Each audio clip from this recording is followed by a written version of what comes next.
In 47 states over the past 2 weeks. Now, 4 states plan to end school mask mandates. The AP's Jackie Quinn's got this. The decisions in Connecticut, Delaware, New Jersey, and Oregon were announced as state and local governments grapple with which virus restrictions to jettison and which to keep in place. The changes also come amid a growing sense the virus is never going to go away, and Americans need to find a way to coexist with it. This morning, British Prime Minister Boris Johnson is warning allies to get ready. Finish plans for heavy economic sanctions against Russia, he says, in case it invades Ukraine. Today, the French President Emmanuel Macron is in Ukraine to talk to its president. The AP's Mike Gracia has more on efforts to defuse the crisis. At the White House, while meeting with German Chancellor Olaf Scholz, President Joe Biden again warned Russia's Vladimir Putin. It would be a gigantic mistake for him to move on Ukraine, the impact on Europe. Hey, everybody. Devastating. In Moscow, Putin met with French President Emmanuel Macron. Putin again denied any intention by Russia of invading Ukraine. Biden said if the Russians invade Ukraine, the Nord Stream 2 Russia to Germany gas pipeline will be blocked. Washington. At the Winter Olympics in Beijing, San Francisco native Eileen Gu won the gold medal in free ski big air while representing China. They power everything from our cars to game consoles, microchips. This morning, the European Union is announcing it plans to become a major microchip producer. This is a $48 billion plan. The EU is trying to limit its dependency on Asian markets for the microchips. This is AP News. California is bringing back paid sick leave for COVID cases. The AP's... All right, I have the Reverend on the line. Okay. Pastor, how you doing? I'm doing amazing. How are you? Oh, honey, I am just a little rushed today, but I'm good.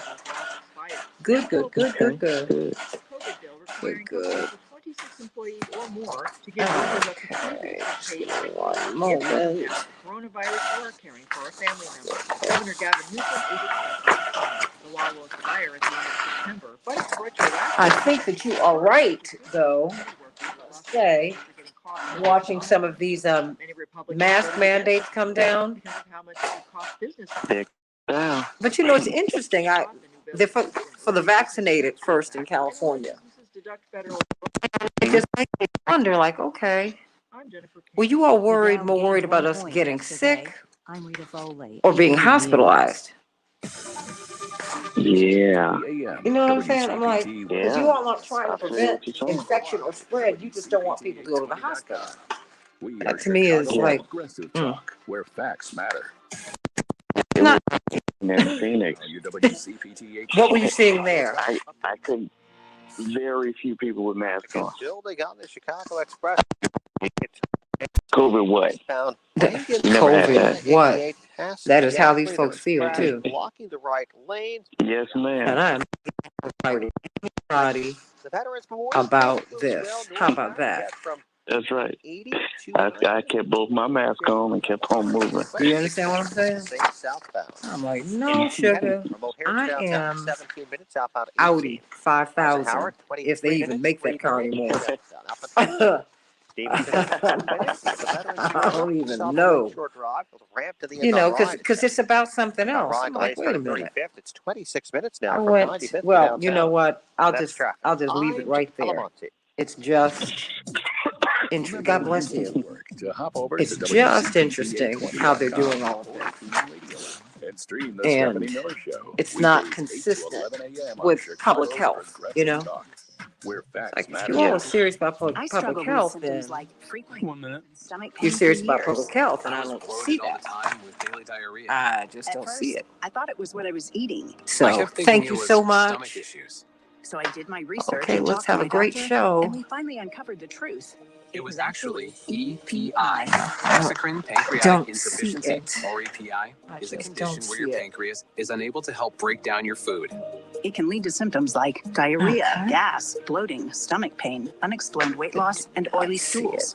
And EPI symptoms can be confused with those of other common digestive conditions, like irritable bowel syndrome, Crohn's, and celiac disease. So getting to the right diagnosis meant being more open with my doctor about the severity of my symptoms and how often they 20 seconds. Thank you. EPI All is right. manageable. Let the So words don't of wait our any mouths and longer. the meditations Use of our the hearts symptom be checker at acceptable in thy sight. identifyepi.com and schedule a visit O or Lord, call our with your strength and doctor. our Redeemer. Oh, Could I have EPI? Sponsored by AbbVie. WCPT 820, Chicago's progressive talk, where facts matter. We can change the world, change the world, change the world. We can change the world, we can change the world, change the world. This is the Santita Jackson Show. War and hate to a place of love, it's not too late. Gotta save the children, we can't wait. Let's change the world. Hey, everybody. Hey. Good morning. Tuesday, February 8th, 2022. I'm Santita Jackson. It's a joy to be with you today. WCPT 820, the nation's largest progressive talk radio station. We were Air America. We've inherited that mantle. We are now WCPT, reaching the same audience and growing every single day. I want you to also listen to me on AM 950 radio, the voice of progressive Minnesota. Wonderful people, and we're building this network of progressive radio stations all around the nation from coast to coast. And please tell everyone about us. I want you to meet my morning stars on the Santita Jackson Show YouTube channel. Please like and subscribe. Please like and subscribe. And everybody, please go to my official Facebook page, the Santita Jackson and Friends page. Santita Jackson and Friends. A lot of people are trying to friend me on Santita Jackson. I can't do anything. And they continue to kick people off, unfortunately. So please go to Santita Jackson and Friends and be my friend there. That's why I named the page accordingly, everybody. It's great to be with you today. We're going to be talking about COVID-19 and the lifting of these mask mandates. What's really going on and how do we do this? I mean, because the shots do not prevent infection, they do not prevent spread, but they do mitigate hospitalization, which is a very, very big deal. That having been said, there are lots of other things that we need to be doing to prevent infection, to prevent spread. Are we doing that? And what's the deal with the mask mandates? What's the deal? Do you feel more comfortable? What about sending your children to school, to high school, to college, let alone to preschool and to kindergarten and grammar school? There's a lot to talk about there. Then we're going to be talking about Ukraine with John Nichols. What is the deal? What is the deal? And is NATO in compliance with agreements that they've made with Russia 30 years ago? Two guesses. The first one doesn't count. No, we're not. So we've got to talk about that. And then the Alabama Supreme Court ruling last night. That is yet another blow to voting rights. And in fact, Chief Justice John Roberts sided with the majority. And so we've got our work cut out for us, and that's why we need an executive order on voting rights. You need to call the White House right now, 202-456-1414, 202-456-1414, and call your representatives at 202-224-3121, 202-224-3121. And I am going to be putting those numbers up there, and you got to call today because you will get to your polling place if you can find it. Or you might find out that you've been purged from the voter rolls because that's still ongoing. And you might face other hurdles, and you won't think about it until the day you've got to vote or as we get into the weeks moving toward the vote. And now they're changing who is going to count your vote because that's a big deal, too. So it's a lot that we've got to talk about on the Santita Jackson Show today. So let's get to it. Or as Arsenio Hall used to say, let's get busy. I love it, everybody. Tuesday, February 8th, 2022, Chicago. It's going to be 37 degrees above zero, everybody, partly cloudy. And in Minneapolis, St. Paul, positively balmy, 43 degrees, partly cloudy. The Dow closed up a point, and then the NASDAQ closed down 82 points, and the S&P 500 closed down 16 points. In the NBA, the Timberwolves will be meeting the Kings tonight. And last night, the Bulls, they fell to the Suns. The Suns won 27, the Bulls won 24. Tonight at NHL, Chicago will have the night off, but the Wild will be playing the Jets. Everybody, school mask mandates will come to an end in Connecticut, New Jersey, Delaware, and Oregon within weeks, state officials announced yesterday. California will also lift its statewide indoor mask mandate for vaccinated people next week, nearly 2 years after it was first implemented. Similar announcements are expected from other states in the near future, all across the country. What do you think about that, everybody? I want you to call me at 773-763-9278. 773-763-9278.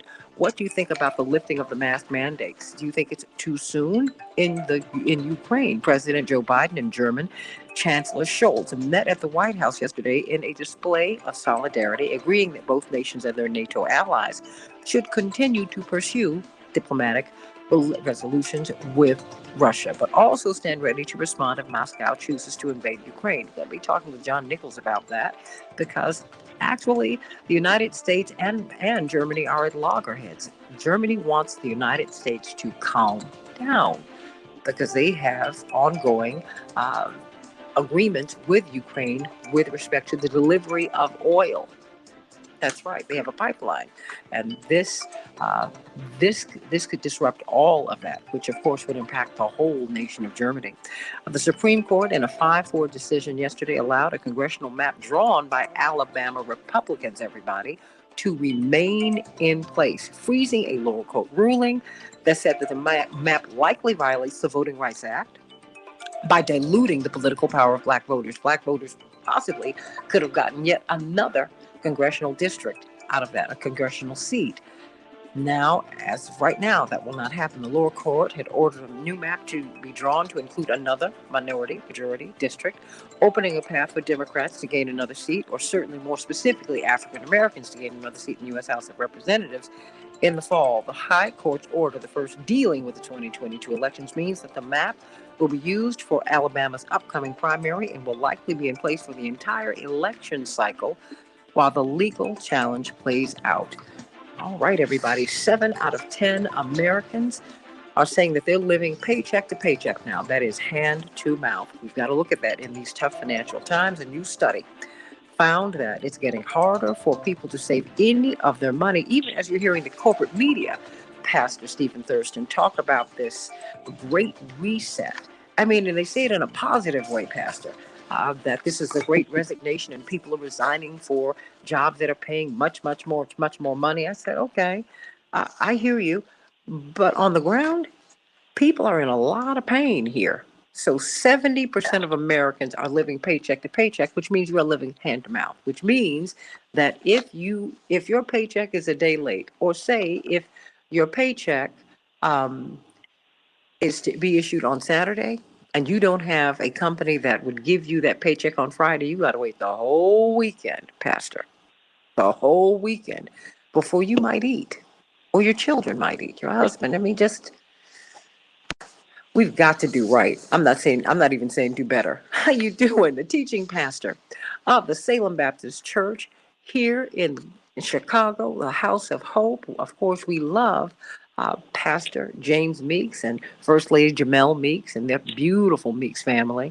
And of course, the Thurston family. You know my family. We've been together a long time. A long time. A long time. Please. Before you were born and when I was a toddler. So there we go. Indeed, your grandfather and Reverend Dr. Martin Luther King were very, very dear friends.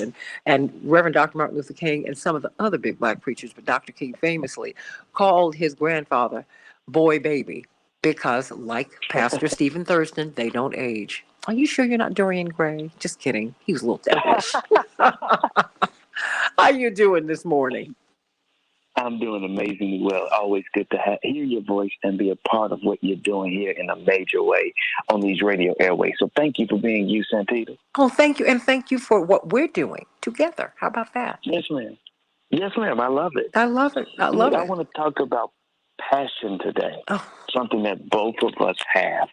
But if we're honest, at various points in our life, we've experienced our passion passing. Let me put it this way.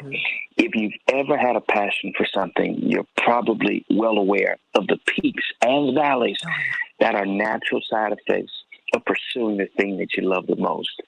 For some of us, like you and I, it's music. Others, it's writing or sports or fitness or anything else. Sometimes you lose sleep because the thing you love keeps you up all night.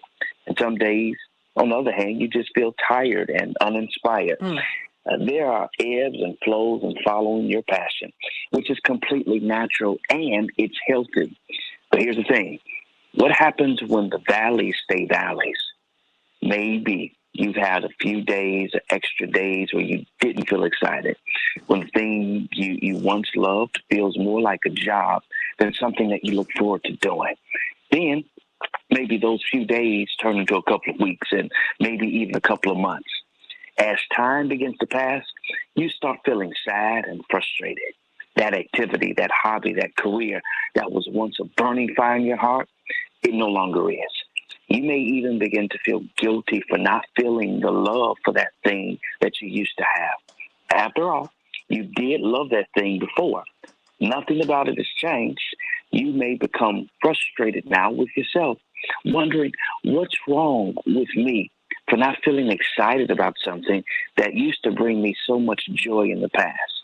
What began as a strong, bright, and hopeful fire now is much smaller. It's a much smaller flame.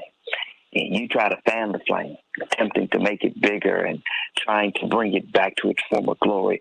But you end up becoming more and more tired as it becomes clearer that the fire is actually dying. When passion fades, it can be a very difficult thing to accept. It might seem almost impossible to take a step back from that form of passion. You may feel a loss of identity and wonder who you are without it, regardless of whether or not it inspires you anymore. But from personal experience, I can say even just temporarily is one of the best remedies, because something that you once loved, when it leaves you feeling bored and stressed or uninspired. That's often a clear sign that some inner work and reevaluation, a mirror moment, needs to take place. Listen, don't be afraid of your gut feeling. When something is only did, it's often the soul's way of saying it's time to take a break. And I get it. Some of us have become so emotionally and spiritually intertwined with the people, places, and activities that we love the most that the very thought of taking a step back or two sends us into an identity crisis. But I'm here to say that I understand. I've been there. I know the discomfort. But guess what? Your soul knows better. Your innermost self knows when it's time to create just a little bit of space. And here's the good news. By giving the thing that you love some space, you're allowing one or two things to happen. Number one, you're giving yourself time to recharge and recover, which is important, because sometimes this is all you need. You may have to simply take some time off to get inspired again, and you may then return back to that passion at a later time with inspiration, energy, and clarity. Or number two, pay attention to this. If you don't return back to your first passion, you're creating room for a new joy to eventually take its place. You're giving yourself an opportunity to explore other hobbies and interests. And if you don't find your new thing right away, don't panic. It's okay. It's coming. Your heart knows. It may take a little time, but you'll be guided once again to a new thing. Listen, self-care and balance, they're essential elements in pursuing anything that we love. So if your passion is currently causing you to feel burnt out, tired, or stressed, don't be afraid to give it some space.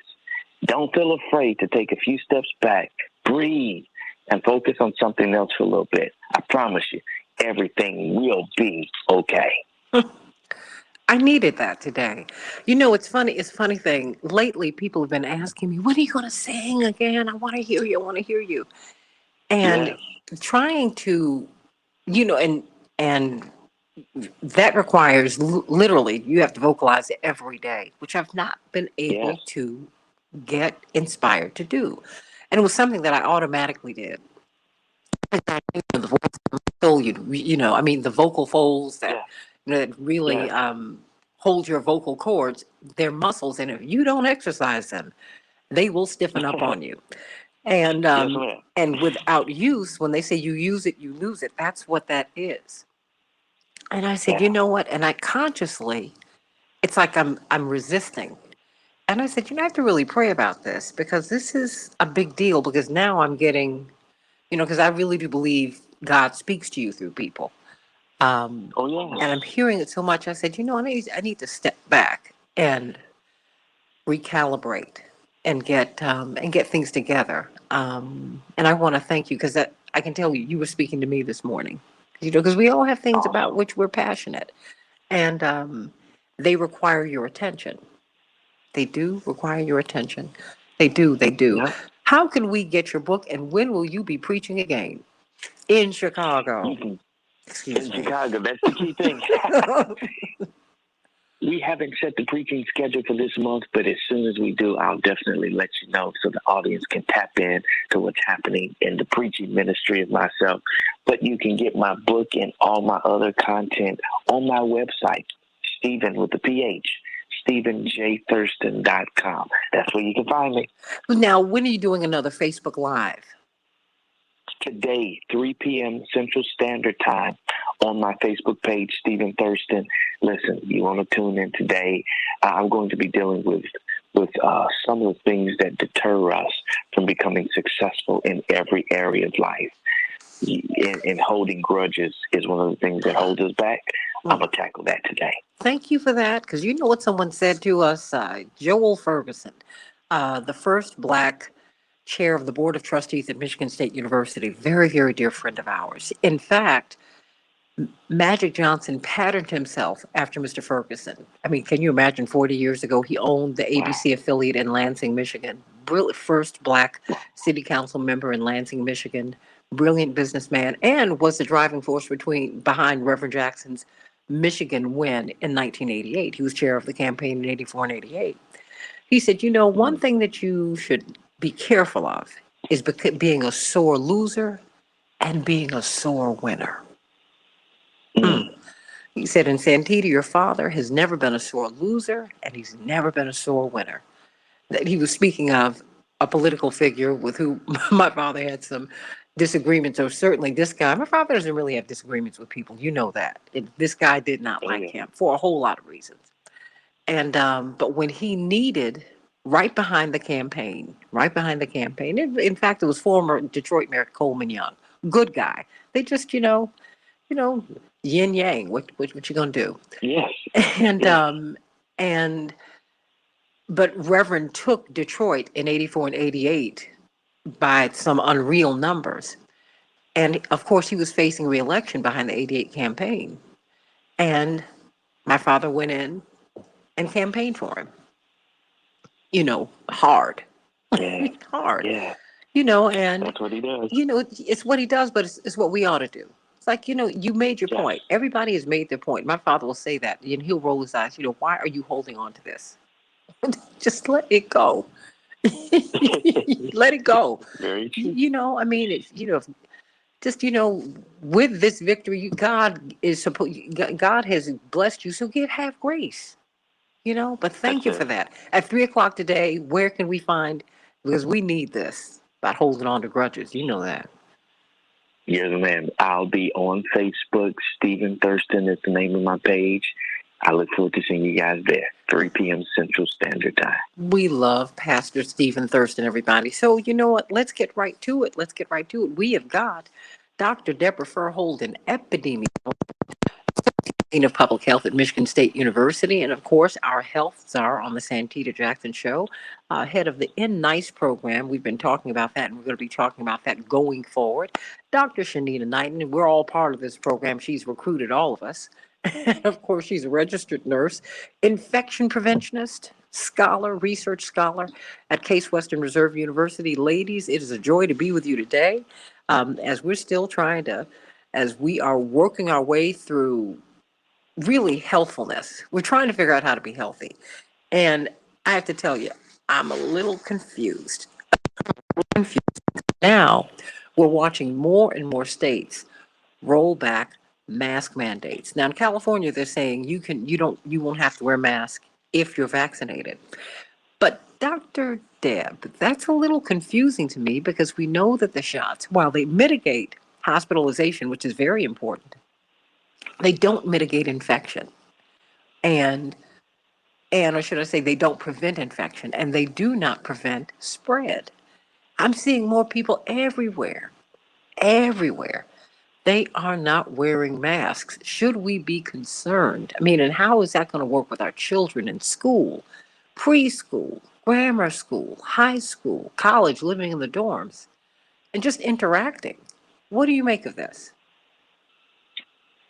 Well, I think we're going to see something real interesting on Sunday at the Super Bowl. Ooh. You'll see what is happening all across the country. And I believe that venue is an open venue, so it has some outdoor type effect to it. Mm-hmm. But, people are basically over COVID. They're just over it. And it's unfortunate because what happens in one place is very much going to affect what happens in other places. I'm in Maryland right now. They, mask requirements for all indoor venues. I'm in the city of Baltimore. The mayor here has been known to even go above and beyond even what the state requires. I'm going to leave here and go back to Michigan, where we have no mandates, no any of that stuff. They have some mandates in some select school districts. I think the only place by law now you're required to wear a mask in Michigan is in the hospital. But I came here, so I came from a place where, no masks required, and I came to a place where masks are required everywhere. It's really unfortunate because our White House and our administration has tried to put in vaccine mandates and things like that, but we could never get a mask mandate. I'm really convinced if we could have gotten that in and early and for a long period of time and coupled that up with some good health communication, if Dr. Knighton could teach the whole world how to wash their hands, and we could have had a couple of these different layers of protection happening at the same time. Even in the absence of the vaccine, I think we could have did a lot better. And so now I think you're just saying this is just the good old impact of people are over it. They want to get back to normal. People are saying, hey, we can't do this forever. And I agree with that. Mm-hmm. We could, but I don't think it's practical, right? It's not practical. It's not feasible. We could barely do it, universally for a week or two. When I went back and looked at the data, I don't think there was any period during this pandemic when all 50 states had a mask mandate happening at the same time. So we've just really not had a unified, coordinated national response to this. And now it's just drug out, and people are just over it. Well, until the corporations wanted us to go back to work, Dr. Verholden. Let's keep it 100. I mean, but the corporations want us to go back to work. They're telling us the jobs are back, and we have more jobs and we have people looking for jobs, which is not true. I mean, you're going to make more money when you go back to work. I'm like, okay, why haven't we had a discussion on Medicare for all in a pandemic? If you get, you can still get COVID when you have been vaccinated. You can. You can be hospitalized. Your chances are lessened significantly. But if we look at Israel, which has really been the place where everybody's been looking because it's a small country and they have been vaccinated.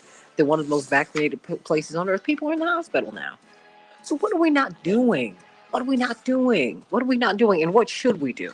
We're going to be talking with Dr. Deborah Verholden and Dr. Shanina Knighton because Dr. Deborah Verholden brought this infection preventionist to us so that how we can prevent infection and spread. What are the things you need to do to protect yourself and your children? Back with more of the Santita Jackson Show in just a minute.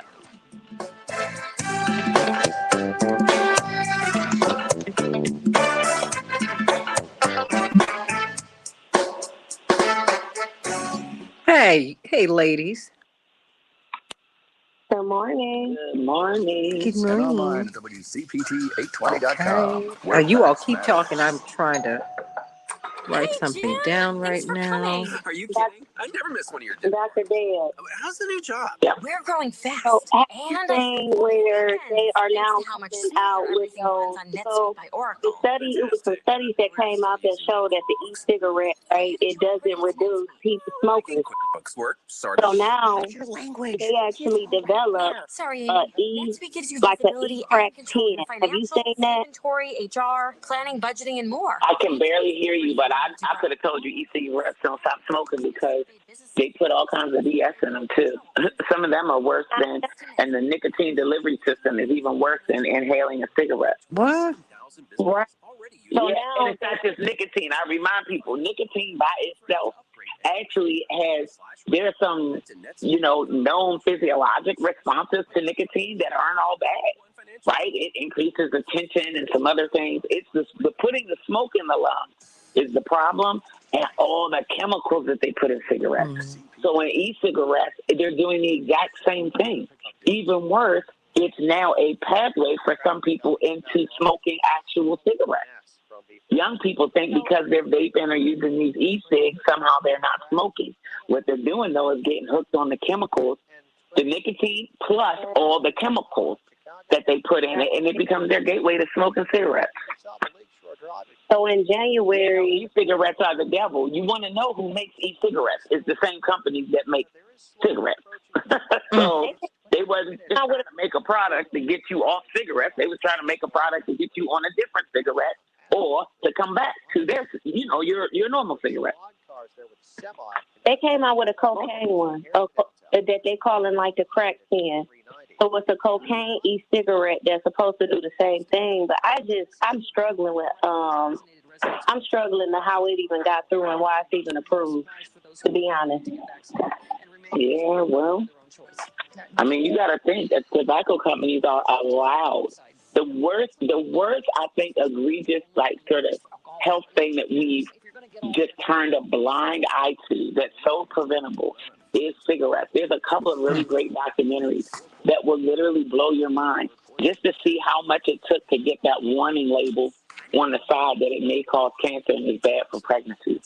Like, we are unevenly matched against big tobacco. The entire NIH budget is like a tenth of big tobacco's advertising budget.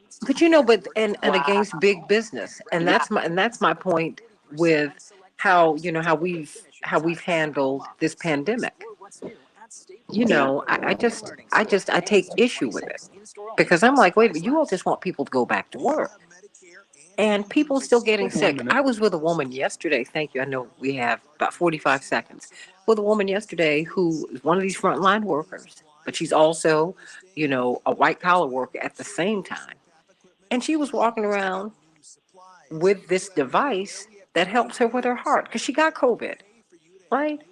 I said, well, this costs, and thank God she's got the kind of job that provides her with benefits that enables her to do that. But a lot of people have long haul COVID. They have been sick, and we're not talking about Medicare for all. We're talking about sending people back into the workplace, no masks. And sending children back into school, no masks. And so they're not going to put the shields up. They're just we're going back to normal. I'm like, 10 seconds. What are you talking about? Upon what basis? You just told me a few months ago that if I don't get the shot, I'm going to die. Deborah. We can change the world, change the world, change the world. We can change the world, we can change the world, change the world. This is the Santita Jackson Show. War and hate to a place of love, it's not too late. Gotta save the children, we can't wait. Let's change the world. I am breathing. Hey, everybody. Welcome back to the Santita Jackson Show. Call me at 773-763-9278. 773-763-WCPT. We want to talk with you about the mask mandates. They're being relaxed. Well, no, they're being eliminated all over the country. Now, in California, you can only do that. You can only not wear a mask if you are vaccinated. Who's checking? And it doesn't stop transmission, guys. I mean, really, just the shots, that's not what they do. But I get the sense, before we get to Dr. Knight and Dr. Verholden, either people are sick of this or they believe that they have been inoculated. So it's not my fault. See, you're being irresponsible if you haven't gotten the shots. I'm like, wait a minute. I've seen more people. I'm constantly having to adjust my father's mask, who is fully vaccinated and boosted. And I'll see people around him who, they won't take off the mask. I'm like, this man's 80 with Parkinson's. Are you serious? Stop. Well, there's a couple things, though, that I will say. Help me. And I don't think people really appreciate the tremendous strain that this pandemic has put on our already strained hospital and healthcare system. You know, and so I know people have grappled a bit like, well, if it's not going to stop me from getting it, then why should I get it? And I will tell people, you know, having had to go to the hospital during COVID for things and having had loved ones, an aunt who refused to go even though she was having a stroke. And so by the time she finally did go, it was too late. You know, having an aunt that, you know, was like my other mother. You know, her and my mom were best friends, and she was like, we used to always say that me and her daughter must have got switched at birth or something because she was very loving and touchy kissy, and so was I. You know, my mom died more than 10 years ago, and she, you know, she was the one who came to MSU and during my investiture when I became an endowed professor. She's the one who went to all my kids' high school graduation because their grandmother wasn't there. And she died in the hospital by herself because COVID protocols had to be that no relatives could be there with her. So it has caused major disruption. You know, reducing the likelihood that you will get severe symptoms and be hospitalized is not a trivial thing. Well, you know, and wait a minute. Most people who pay, yeah. I don't know. I don't mean to imply that because I'm telling you, the most awful feeling was having my mother and our mother and father in the hospital with COVID at the same time, and we couldn't be there. That was a horrible feeling because also you want to be able to ask the doctors, what are you giving them? Yeah. And that should not be a threat. I mean, and I'm accustomed to when any of us have gone into the hospital, honey, physically, we are there. Physically. And can I add on to that? Yeah. Because I actually had a situation where my brother had been a victim of crime and was shot multiple times. And so imagine something that was non-COVID related not being able to go to the hospital. So I think something that people never think about is the fact that it's affecting us all, whether it's COVID related or not. Like, we're all impacted by an overburdened healthcare system, and people really don't think about the safety of their own healthcare in regards to somebody being overwhelmed to take care of them and what that does to safety and medical errors. Well, are we overwhelmed, Dr. Verholden and Dr. Knighton? Is it because we're basically not that healthy? Dr. Well, that's a sort of a different topic, right? Like, generally, America, as one of the, you know, best resource countries in the world, our health doesn't reflect that. We don't live as healthy and as long as some of our peers in other countries with as much wealth as we have. We also spend the most amount of money on healthcare per person for, in many ways, worse outcomes comparatively speaking, right? When you look at countries that are resourced the same way that we are. So this notion of we kind of came into the pandemic already overweight, you know, what's the word I'm looking for? You know, we don't move around a lot. You know, this is the place where people will drive. Sedentary. People will drive. This is what happens with COVID afterwards. I lose words sometimes. It's true. But yeah, people will drive, you know, 5-6 blocks to go to the store. People don't walk here. People don't ride their bike. I bought this little kid bike with a banana seat and a basket, and I bought the basket. I just bought the bike. It's a cruiser. And I bought a banana seat put on it because I don't like the bike seat. And then I had a bell and a basket. And I would ride my bike to work. And I had a big basket so I could put my laptop and my lunch bag in it. And I would pull up on my bike like Mary Poppins. And people in here thought that was like the funniest thing ever. And I'm like, why wouldn't you? I live a mile and a half from my office. Like, I can ride my bike here almost as fast as I can drive because I don't have to go through lights and all that. And I can walk, you know, in 12, 15 minutes if I'm going slow and get a mile and a half of walking in each way. Like, why is that so laughable? You know, it's just because we just have very poor health habits. You know, literally you go to other parts of the world, do you know how big our refrigerators are compared to other people's refrigerators? Most people swing by the market every few days and they get fresh fruits and fresh vegetables and fresh meats and things like that. We are the big ice box with a lot of food in it and a lot of storage and lots of cabinets all loaded up with things. And most of the things that we load our cabinet up with are filled with salt and all of these other things and fats and all of that. It's just our society functions very different. I was shocked. I went to Europe, even Africa, and I was like, why are the refrigerators so small? And people were like, no, American refrigerators are just really big. You know, I was shocked to find out all the stuff that is illegal to put in foods in other countries.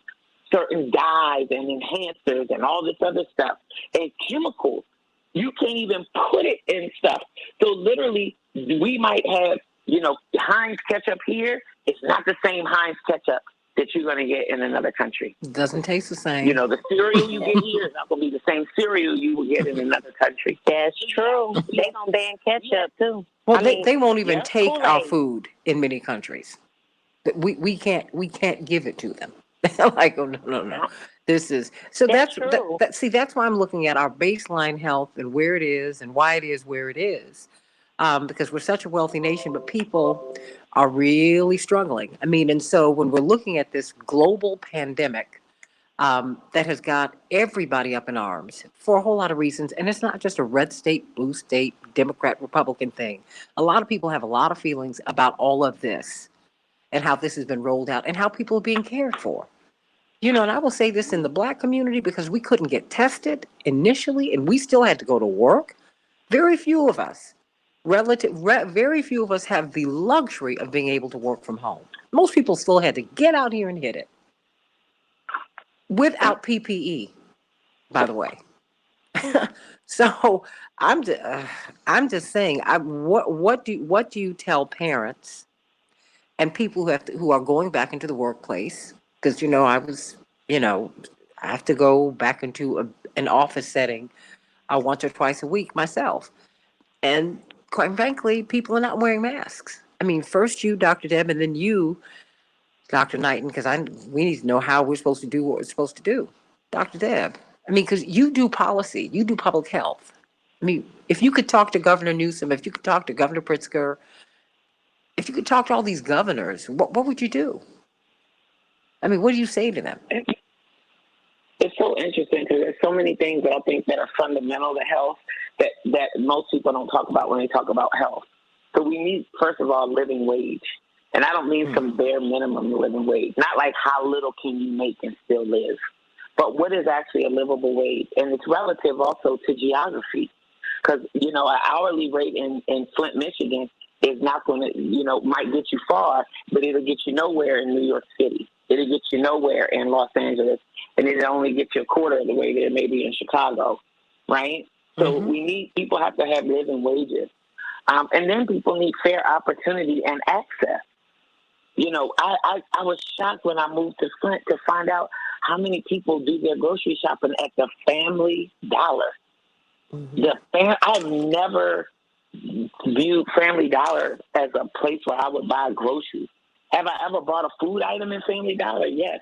But have I ever gone there as my grocery store trip? You know, my mom used to say she's going to make market. I would never make market at the Family Dollar. Like, that's not real food. Like, that's, you know, like you can go and get juice. They do have like eggs and bread and, you know, stuff like that, but not a whole lot of that kind of stuff. There's no Whole Foods in there. There's no fresh fruits and vegetables. You know, so I think people need fair opportunity and access. And access isn't just about having a grocery store in the neighborhood. It's about having a grocery store also that has high-quality food that's at a price point that people can afford as well. And then oftentimes people will say, well, we don't sell that stuff because people don't buy it, and, you know, blah, blah, blah. When it comes time to undo a lot of the harm that we've done with history and bad habits, you know, a lot of people talk about the slave diet. There was a diet once upon a time that people ate because that was all that was available to them. You know, and you wouldn't expect that people can live and eat that way for long periods of time, for decades and for centuries, and then just boom, that it's all going to change. But the reality of it is people deserve that opportunity.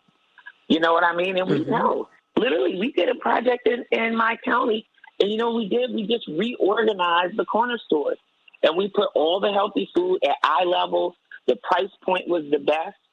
You know, the way things were laid out, we only had out fresh products. There is nothing worse than going into the grocery store and the produce looks bad.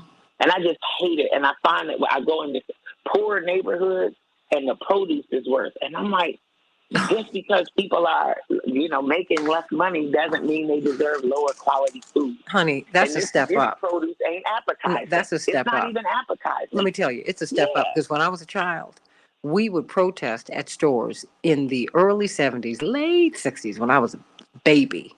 You would have flies on our meat. Okay? Yeah. We had rotting food that was sold in the Black community. We haven't, we're talking about the reset for our health. This is what needs to happen. These are the discussions that we need to have. Remember, these farmers at the beginning of the pandemic were having to throw food away. They couldn't get the food from the fields to the street. That's ridiculous. It's ridiculous. Are people sitting up here starving? Dr. Knighton, they're lifting these indoor mask mandates. I mean, of course, Dr. Verholden brought up the brilliant point about the Super Bowl, which will be pretty much open air, in part at least. What about the lifting of these mask mandates? What can we do to possibly mitigate infection and transmission? And how do we protect ourselves? Or is that the way to do? I mean, are we overemphasizing masks?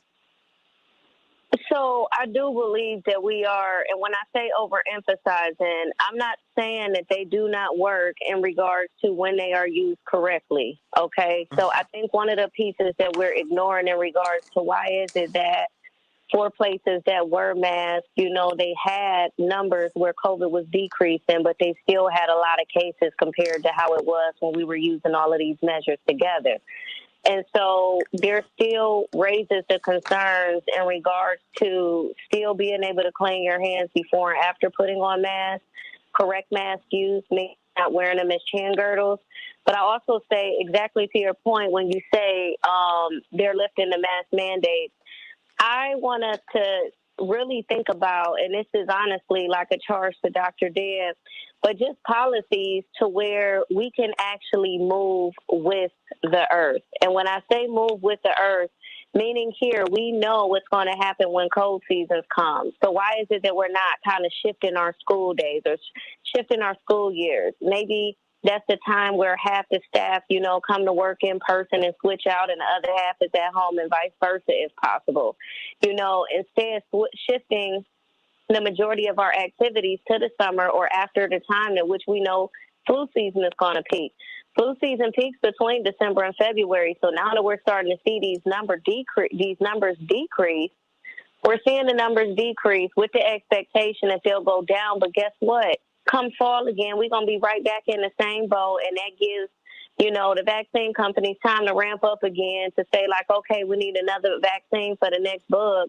But what I keep on trying to express to people is you have to make decisions for yourself and become the CEO of your own health and honestly do for you what feels good. If you're going to remove your mask off of your face, but you are going to be fearful, paranoid, that stress is going to lower your immune system and you're going to end up sick anyway, whether it's COVID, a cold, or something else. So it's like, do what it is that's going to make you feel better. It's also understanding, too, that with these things that are being lifted up, they've also lifted environmental cleaning. Environmental cleaning is something that's ignored. I will tell y'all, I spoke with a media company that still told me they felt like they were convicted to tell me that COVID is spread basically airborne. And I'm like, do you know the difference between aerosols and airborne? And a lot of individuals do not know the difference between the two. Airborne is going to be something like your tuberculosis, where if the wind shifts while we outside, then your likely chance of getting it is going to be like you've got such an increased risk, it's ridiculous. Aerosols is meaning like, are those droplets landing in your eyes, mouth, and nose because somebody coughed within that distance because it's lingering in the air? That is still not the number one way for things to spread. It still has to spread by eyes, mouth, and nose. It still has to spread by contact of hands and spread by contact of being on surfaces and being through those surfaces to come to your hands. So I tell individuals, whether you're wearing a mask or not, environmental cleaning and hand hygiene and being conscious of what you touch and interact with during these times can be the most important thing that you can do. in any setting. That's whether you're indoor or outdoor. When it comes down to masks do serve as a protective barrier. If you know you're sick, yes, you may be told to stay home, but a lot of people don't have paid time off. So you're seeing a lot of individuals that go to work sick and they say, oh, well, it's not a cold, this is just a cough. And they're the ones that's at risk for getting somebody else sick. So if you know that you don't have coworkers that are going to be on that same honor system or have that same integrity, then yes, wear your mask, because you cannot expect everyone to stay safe and take care of their health in the manner for which you would. So this is a manner, again, where I would tell everybody, become the CEO of your own health. Make sure you're not only just becoming the CEO of your own health, make sure, too, that if you do not have a primary care doctor or a clinic near you that offers free health care where you can be seen, that you're seeking out these resources and you do not ignore your body. The symptoms maybe that you had before that you might have just ignored could be something that is very serious. Check out yourself during these times, because we know that COVID is going to have long-lasting effects, and we don't know how these things are going to impact our bodies over time. So what do you tell parents who've got to send their children back to school? What should they be telling their kids to do? So that's going to vary. Some people are going to tell their kids, to continue to wear their mask, continue to wear their mask on their nose and stay not let up some of those practices. I can tell you some of the private schools here have already started to do that. So they've made masking optional in order for people to decide to wear them or not. It's just understanding, like I tell my kids all the time, we talk now more about personal space than we ever have. About making sure that they're keeping other people out of their personal space, making sure that they don't have people yelling inside of their face, making sure that they're washing their hands, making sure that if their teacher has them sitting on the floor during their time, which is drop everything and read, when you get up off that floor, you wash your hands, because somebody was hovering over that floor and talking, and droplets likely spilled on that carpet or that hard surface. So I have protocols that I've had to outline with my kids to make sure that they're keeping themselves safe at school and letting them know your practices are just as important as mine. So I see them as an equal contributor in my household to being able to mitigate the spread of germs. And so we have these conversations, and they understand the important role that they have. And they've even become an advocate to where I've actually had to deal with teachers in so many words telling my kids to shut up because they're telling the teacher that they need to pull the mask back up over their nose. So what do you tell a teacher to do? Because many teachers don't speak to their students at eye level. They're speaking over them. That's another one of my pet peeves. Yeah, like an adult should always be talking to a kid eye to eye to avoid droplets from falling over that child, falling over their eyes, mouth, and nose when they're talking to them, and especially within close proximity, because we know that it's very challenging for teachers to be able to socially distance. So I do not think any adult should ever be talking over a child, and that's whether it's in the school setting or at home. A lot of times people like to put their babies in the middle of them and talk so they can keep an eye on the baby. You don't want someone hovering over your kid, and you don't want to be hovering over your kid either in the midst of a stranger with the possibility that you're dropping droplets down on your child. So I think that that's very important. The other thing is, too, I know that teachers want to take children by their hands and, walk with them. It's a caring and compassionate thing to do, but it's consciously asking that teacher, are you making sure that you're washing your hands in between touching kids' hands? Kids' nose runs, kids cough. Kids do the same things that adults do, but they may not be aware that they should clean their hands as frequent. And we know that if a kid gives you a cold, like if a kid got a cold, then you got pneumonia, like they say. If you got pneumonia, then it's something worse that you got, because kids, like their colds can be bad on adults. And so it's just really making sure, what are you doing in between each kid, just like the same thing of what we have to do in hospitals between each patient.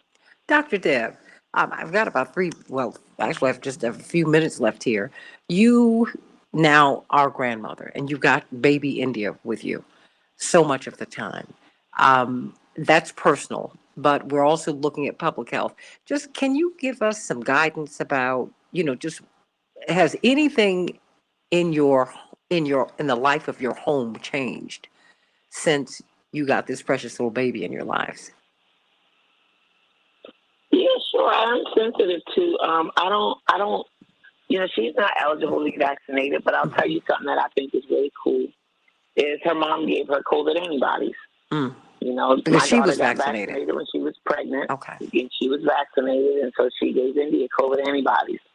And thank God she gave her the antibodies and not the virus. I'm going to actually be talking about this on another program tonight. We've got some really good data about the vaccine in pregnancy and the vaccine and maternal and fetal outcomes. I don't know if people realize this, but 1 in 5 cases in the month of January of all COVID cases were pediatric cases. And I want to say worldwide, it was in the tens of thousands of children got left orphaned because their parents died of COVID. That's just like, I'm like, yeah, what impact is that going to have? One, on those kids, and two, on our system to make sure that those kids are provided for. I mean, I remember reading this article in December that said 30,000 people. There were about 8,000 people a week dying from COVID in the U.S. And one of my colleagues said, think of it this way. Right now, today, this was like December 1st.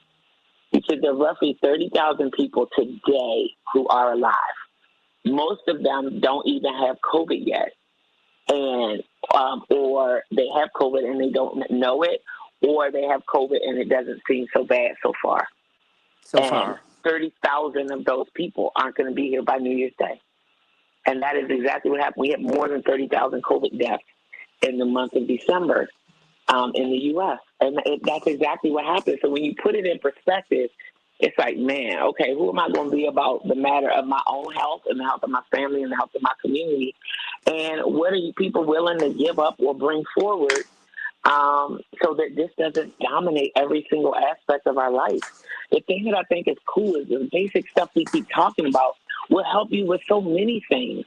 Better hand hygiene. Now that whole, remember when people washing their hands 30 times a day? I'm like, that ain't going to do nothing but make your hands dry. Well, okay, my hands are dry. Imagine you with 5 layers of mask, and I guess you were ahead of the curve, huh? We now talking about fitting in multiple layers of Moving forward. But yeah, I'm gonna tell people, if you really are over COVID, okay, fine. But I feel like this personally. This is my personal philosophy. In life, you're gonna be dominated by something. Period. So choose something to be dominated by. Why don't you have a real reckoning about where you are with your weight? Because what people don't realize is adiposity, right, or having excess fat and weight increases negative outcomes for COVID. There's a whole biological, basis behind that. So if you don't want to be dominated by COVID, why don't you be dominated by, I want to be in the best shape of my life. And take on what that might take. 1 minute. Hey, Dr. Nina, and watch Dr. Nina exercise and get your motivation and your inspiration.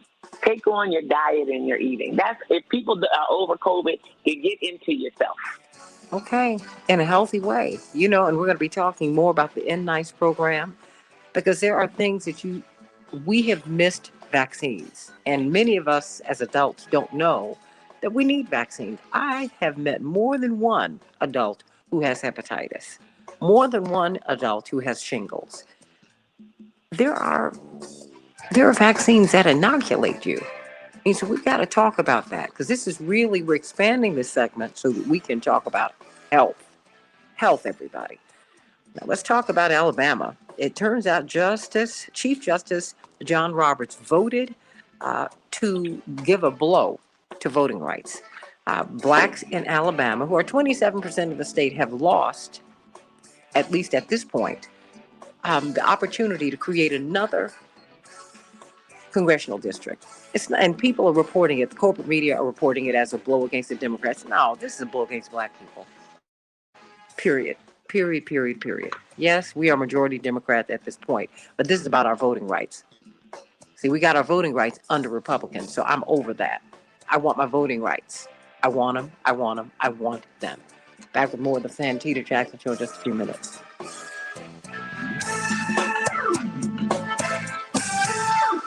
Okay, beautiful ladies. Hey. It's true. Electricity. Hey. Your heart. Whew. That was good. Well, there was just a lot to talk about. That's why, you have to start. I know Deborah gives me the flux about these, well, you two, these middle of the night texts. I mean, texts that I send you with stories, but I see, because I'm always trying to weave a narrative together, because just, you want every segment to have a beginning, a middle, and an end, right? So, Yeah. you're trying to create a narrative for each segment. And depending upon the data, you get the information you get, that determines, okay, so what is happening here? So, that's what we were trying to do. But what we're really trying to weave it into this program, because there are so many people who I mean, just did a soul poll yesterday, because, my brother announced his run for Congress. And I just asked people about, I was really struck by a very dear friend who's walking around with, I don't know what it's called, Doctors Knighton and Verholden, but she's wearing a pack because her heart was damaged by COVID. And it was heartbreaking to see that she's moving and grooving. I'm sorry? Did she say I have Attorney Patillo on the line. Monitor, meaning that like they trying to assess what's going on with her heart, or is she wearing it as a device to regulate her heart? I think it's regulating her heart. Yeah. Okay, so likely some sort of external pacemaker. Absolutely. Is the easiest way to describe it. That's it. And, a lot of people, we have a lot of issues, we have a lot. And I just, we do. And I just want to be able to talk about it. That's more of a reason why I tell people, get it together. And then, too, like Dr. Deb, that's one of the things I had spoke to Carl about, that we going to be on, because I know he told me he only got 30 minutes today. So when I tell you I'm going to be almost like Speedy Gonzalez, but like getting straight to the point, because one of the things that I think is ignored, and especially as we start thinking about partners, is going to be that compassion and that human component when going to talk to individuals about getting vaccinated or talking to them about equity, is really understanding like what that experience is going to be like for them. And so a lot of individuals thought that like, okay, well, if there's more vaccines that are available at my church, then that should make me feel more comfortable. But in fact, we heard from individuals, well, I would actually have a trusted medical professional. And they don't understand that medical professionals are still on site, still are helping to run things. But that's something that they're starting to not have comfortability with, or haven't had comfortability with. So just really helping them to kind of understand and walk people through what that process looks like. And then I'm going to keep emphasizing it when it comes to any vaccine, whether we're talking about the shingles vaccine, pneumonia, COVID, or any vaccine, the importance of making sure that your body is in tip-top shape in regards to not being on the verge of being sick before you go in. And so, I mean, I would encourage people making sure that they eating, like a nutrient-dense diet, at least a week or two before they go in, because some of the main things, like if you were to type in things to avoid while you're sick, sugar is going to be on the top of that list. You're going to have like gelatin or pork products on that list. It's like certain things that are going to be on that list that you shouldn't be consuming. Oh, not the pig, not the pig. Not the pig. Yeah, especially during shingles. Well, I don't have that. So Thank you, it's just Jesus. certain things that people shouldn't consume. Yeah, just because like the whole infection. Yeah. Ooh. Oh, I'm trying to speed it up, Dr. Deb. Not the pig, not the pig. I know. Look, I got nice office hours. I got to get pretty soon.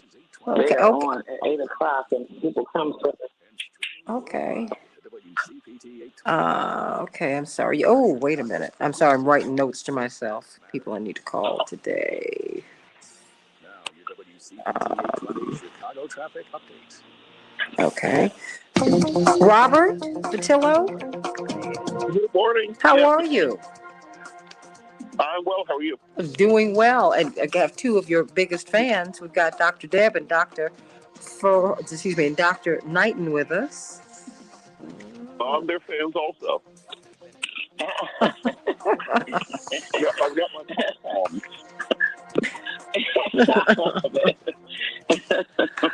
Oh, bless your heart. I love it. I love it. I'm going to send you all this. Is up now too. I'm going to send you this article.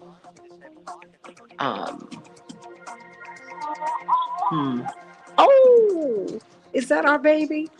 She belongs to everybody now. You do know this. I know. We're in Baltimore, but Grandma got to go home, so we got one more day together. Oh. And, I had solo duty for almost 2 weeks. And, yeah, gonna miss her like crazy. 1 minute. Oh, girl. That's so sweet. Oh, boy. Nobody told me this is where it's at. This is the good stuff right here. We told you. Told you once that baby got here, you were going to go crazy. Didn't I tell you? My mother said she'd have skipped having kids if she could have got right to grandkids. She tell me that all the time. Oh, man. That is, it's so true. Look. But I know as soon as my brother Jonathan had, his wife had their son Jonathan, who was the first grandbaby. And they live across the street from our parents. Honey, Dad would come home and he'd stop there first. And my mother would call after 2 hours. She was like, would you let them be with their child? And Jonathan would fall asleep on my father's chest. He was just enthralled. Hold on, everybody. Whew, okay. We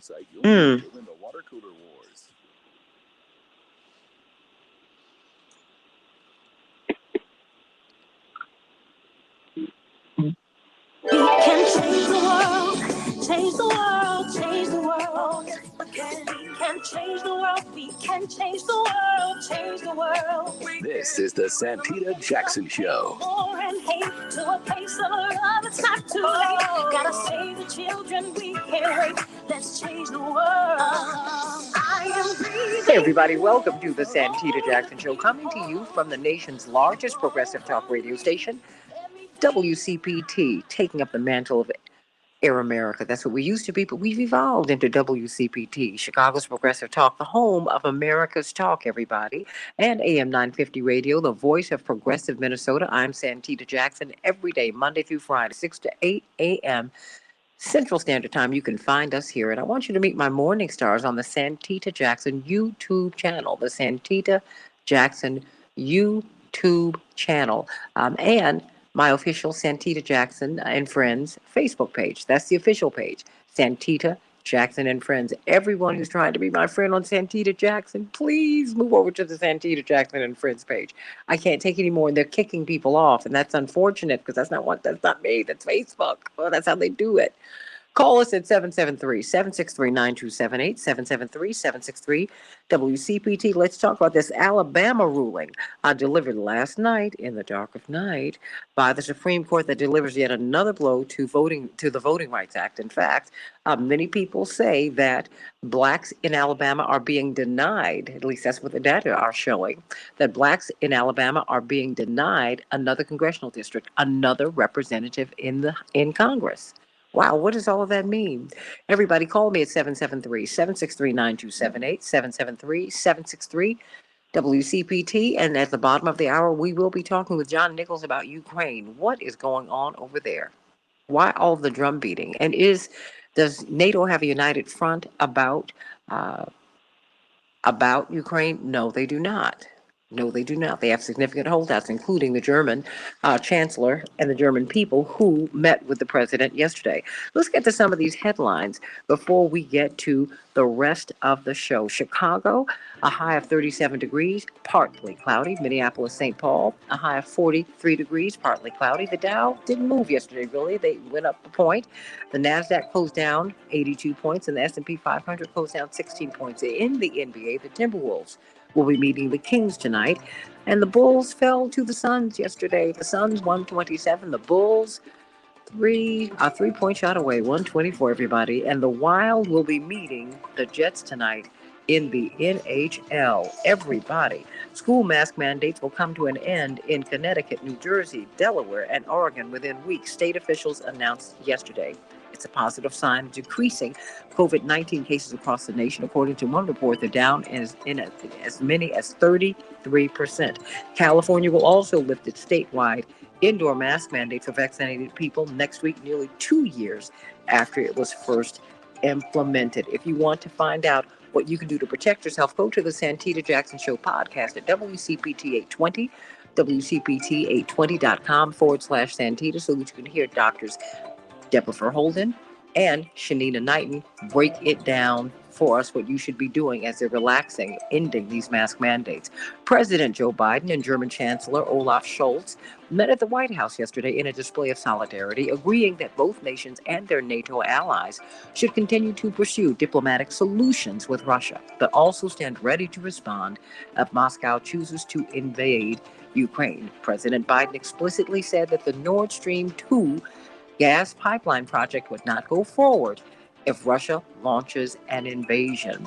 The Supreme Court, in a 5-4 decision, allowed a congressional map drawn by Alabama Republicans to remain in place, freezing a lower court order that said the map likely violates the Voting Rights Act by diluting the voting power of Black Americans. We will be speaking with attorney Robert Patillo about that in just a couple of minutes. But first, let's talk about getting your house, everybody. Getting your house in order, getting a house.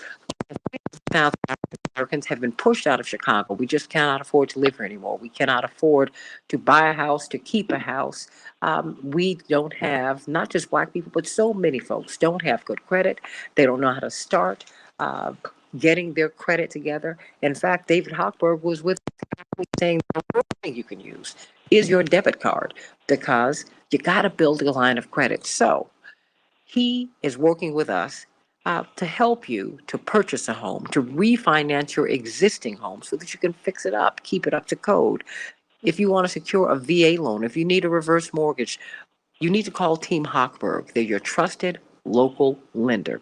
Pete posted a 5-star Google review after saving over $800 a month. That's almost $10,000 a year, everybody. $9,600 a year after completing a cash-out refinance with the help of Team Hochberg. How many of you need that help? How many of you need that help? This man said that this Team Hochberg helped them so much. They listened to Team Hochberg, and they listened to an ad just like this on WCPT and other stations.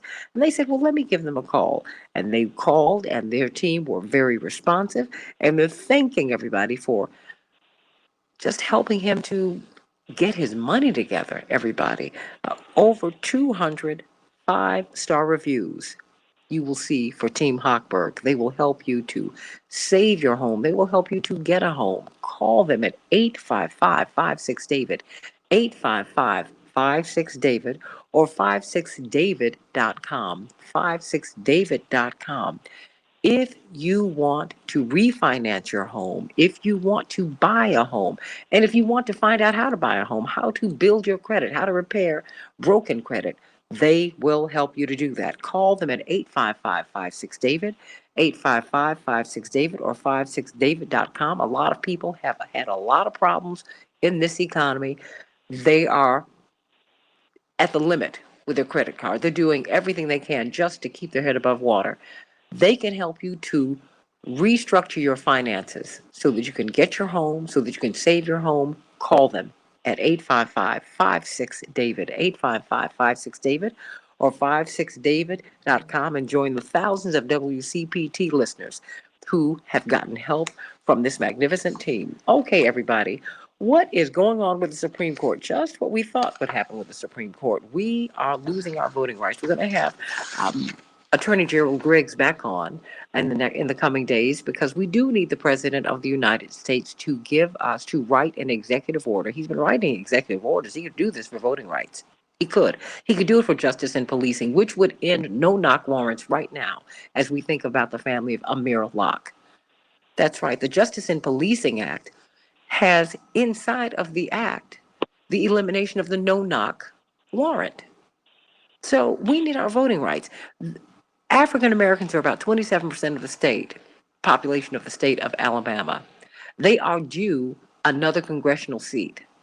Well, thanks to the Supreme Court, they will not get it, at least not right now. In a 5-4 decision yesterday, They allowed a congressional map drawn by Republicans, and you know Republicans are gerrymandering the majority out of power. But you know what? I'm going to let Attorney Robert Patillo break it all down for us, because I need to know what happened last night with the Supreme Court, Attorney Patillo. Well, politics as usual happened. You know, it's interesting to me that Republicans have got all up in arms about the idea of putting a black woman on the Supreme Court, saying that it would politicize the Supreme Court, ignoring the fact that they've been politicizing the Supreme Court for the last 40 years. That they've been consistently realizing what the demographics of America are, that they can no longer win popular votes, that they can no longer win a majority in the Senate, that they can no longer win even a majority in the House, playing by the rules. Remember that Republicans have won the popular vote in a presidential election one time since 1988. So Republicans won the popular vote in George H.W. Bush in 1988. They won it in 2004 with George Bush, and that is the only time in the last 32 years that they won the popular vote. So what they've done instead is entrenched themselves in the judiciary. So when Republicans are in power, you see that they go all out in ensuring that they can get their justices on the Supreme Court to pack the court, as they accuse progressives of doing, in order to be able to control the levers of power without actually having the majority of the American people on their side. We saw this with Merrick Garland, where Mitch McConnell literally stole a congressional or a Supreme Court seat from President Obama, and Democrats had absolutely no response to it. We saw it when immediately thereafter, when you had someone like Brett Kavanaugh nominated for the Supreme Court, who's accused of being a rapist, and they still pushed that through. We saw them push through justice like Amy Coney Barrett at the end of the Trump term, even though they had already created the McConnell rules saying that you can't push through say you can't have a Supreme Court justice that close to the election. Did not matter. They were going to push them through no matter what. And the reason was for cases just like this.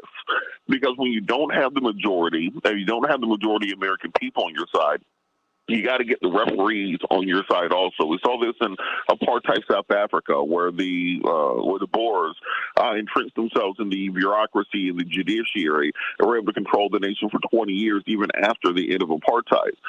So what the court basically said was in a 5-4 decision, and remember, Republicans have a 6-3 majority on the Supreme Court, is that basically racial gerrymandering is no longer illegal under the Voting Rights Act. Now, remember, under the Shelby case in 2014, we lost the pre-clearance provisions. Pre-clearance was where if you were in the 16 jurisdictions covered by the Voting Rights Act, if you were going to make any significant changes to elections, you had to have a review and pre-clearance by the Justice Department before implementing those.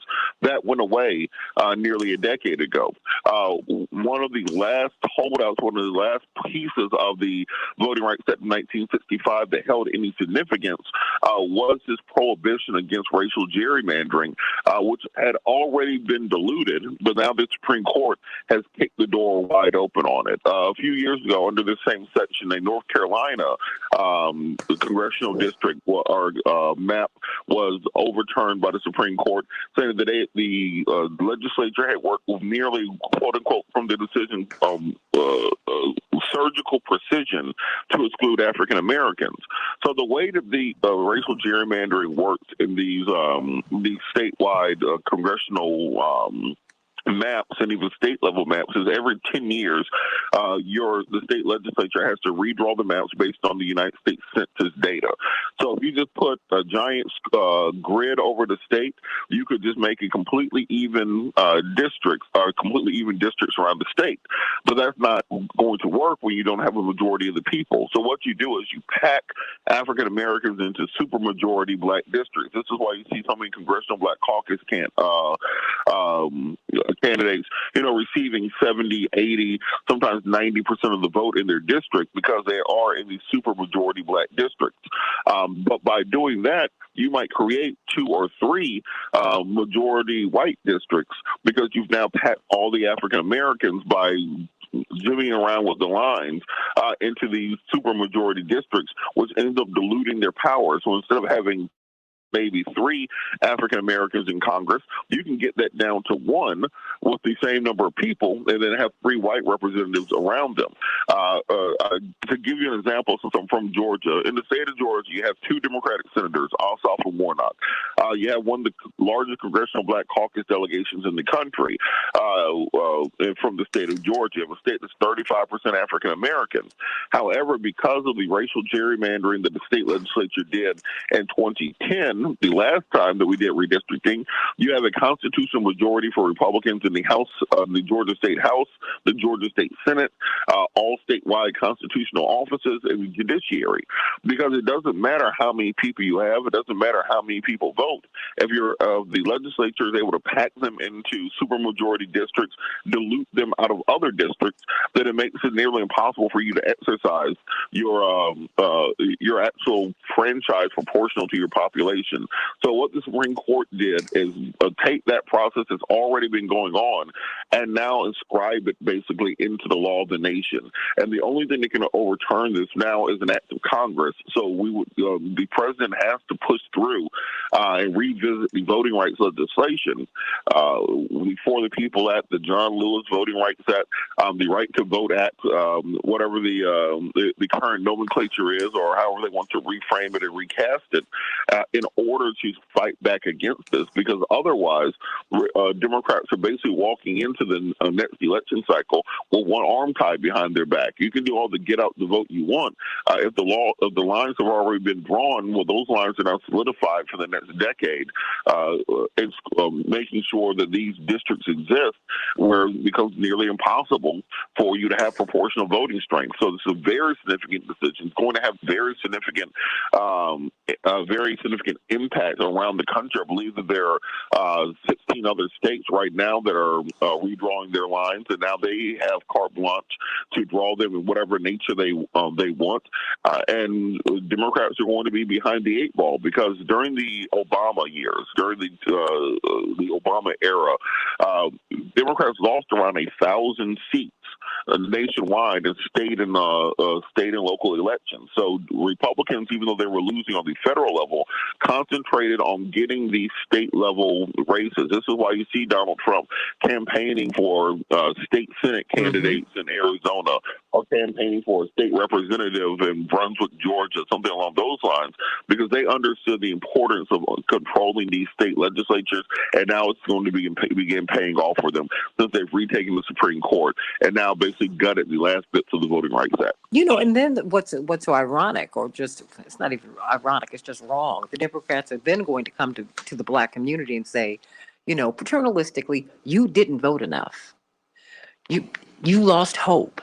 And what you didn't do was get out here and vote in the right numbers, and that's why we lost. No, my friend. You could have signed an executive order on voting rights, which would have helped us tremendously. What do you think? Mm-hmm. You're absolutely correct. Or even just as I was, one of the big problems with Democrats versus Republicans, because I've vacillated on both sides of the aisle, depending on issues, is that Democrats, for some reason, they get into office and then they close the door behind them. They get into the cool kids club, as I like to call it. So once you're in the cool kids club, you don't need to talk to any of these simpletons, any of these plebiscites outside of the castle gate. You don't need to go cavort with the serfs out there, the general population. You have a cocktail party to go to, and because of that, you don't get a major national names and figures out here in these rural areas, these small towns, campaigning for candidates.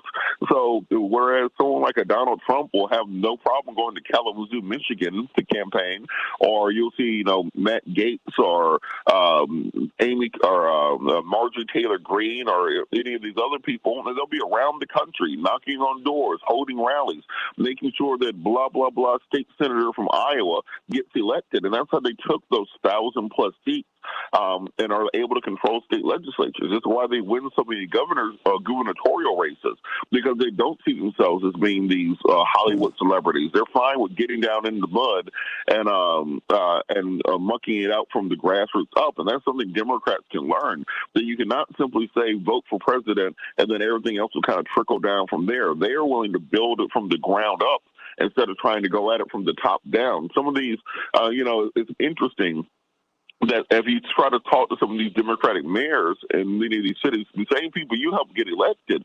they look at you as if you're trying to grab the hem of the king, as if they can't come and they can't meet, they cannot speak with you. What is going on? And then they'll come back during election season and try to figure out why they keep losing. So Democrats have to reevaluate the way that they execute elections and they execute public policy for their base. Another thing the Democrats are going to have to understand is you can't keep spitting in people's face and telling them that it's a cool breeze, because when Republicans get into power, the first thing that they do is they fight for what they said they were running on. So Donald Trump said, "I'm running on the wall." They said, "You can't do the wall." He said, "I'm going to steal some money and do the wall."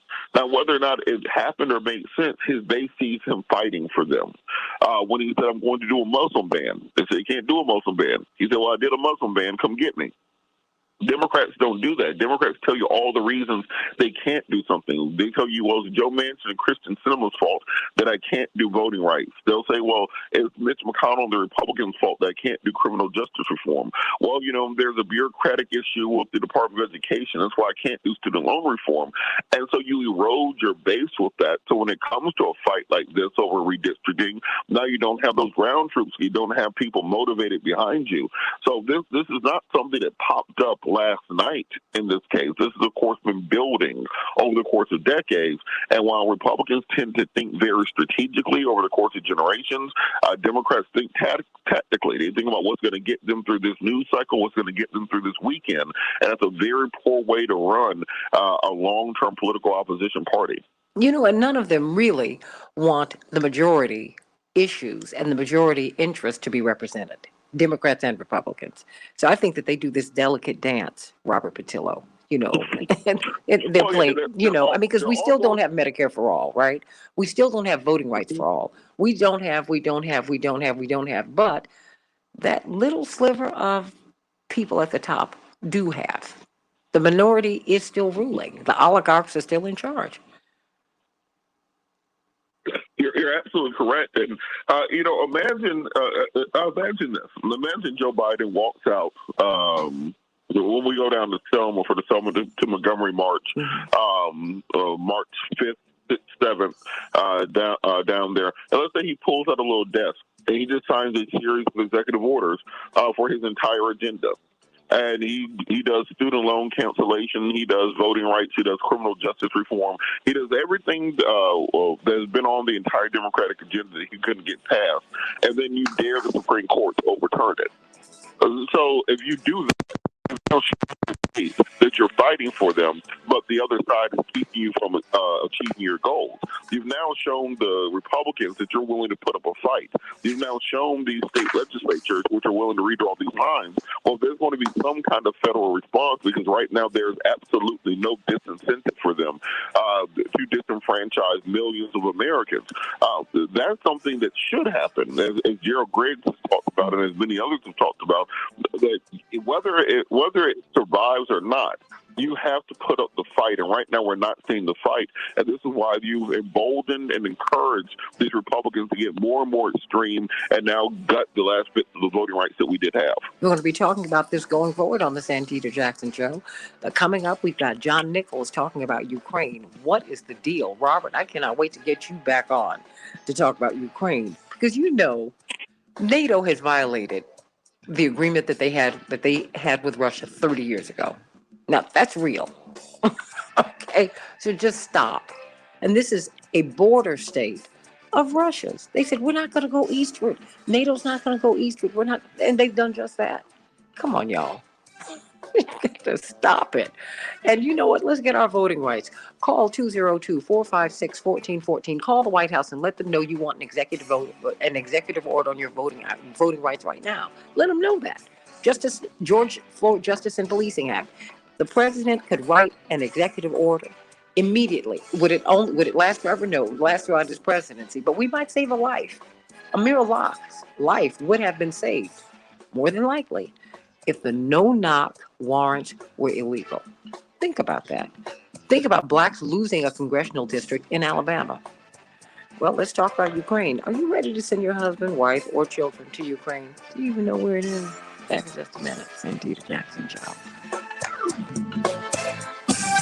I just had to ask Robert. Like, do we even know where it is? Robert, you still there? Everybody, I mean, think about that. Oh, that was great. Robert is absolutely brilliant. I thought you would like that very, very, very much. And we are going to Selma. And if you want to take the bus to Selma, please call Rainbow Push at 773-FREEDOM. Now, there's a nominal cost attached to it, because if Reverend could do it for free, he would take everyone for free, but we cannot afford that.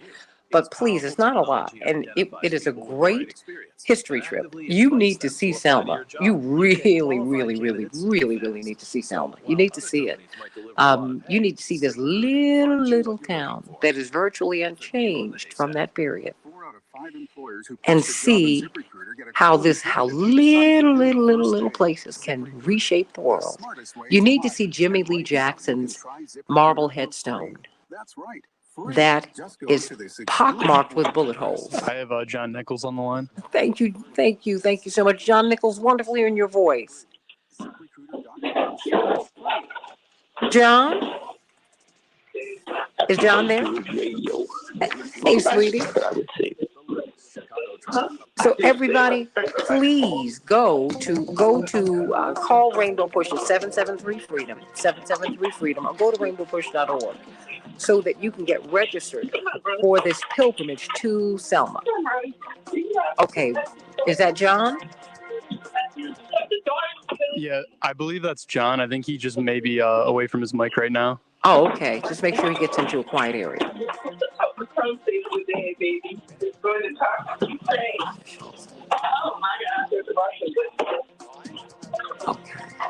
And I also have Chaparral too on the line. That's right.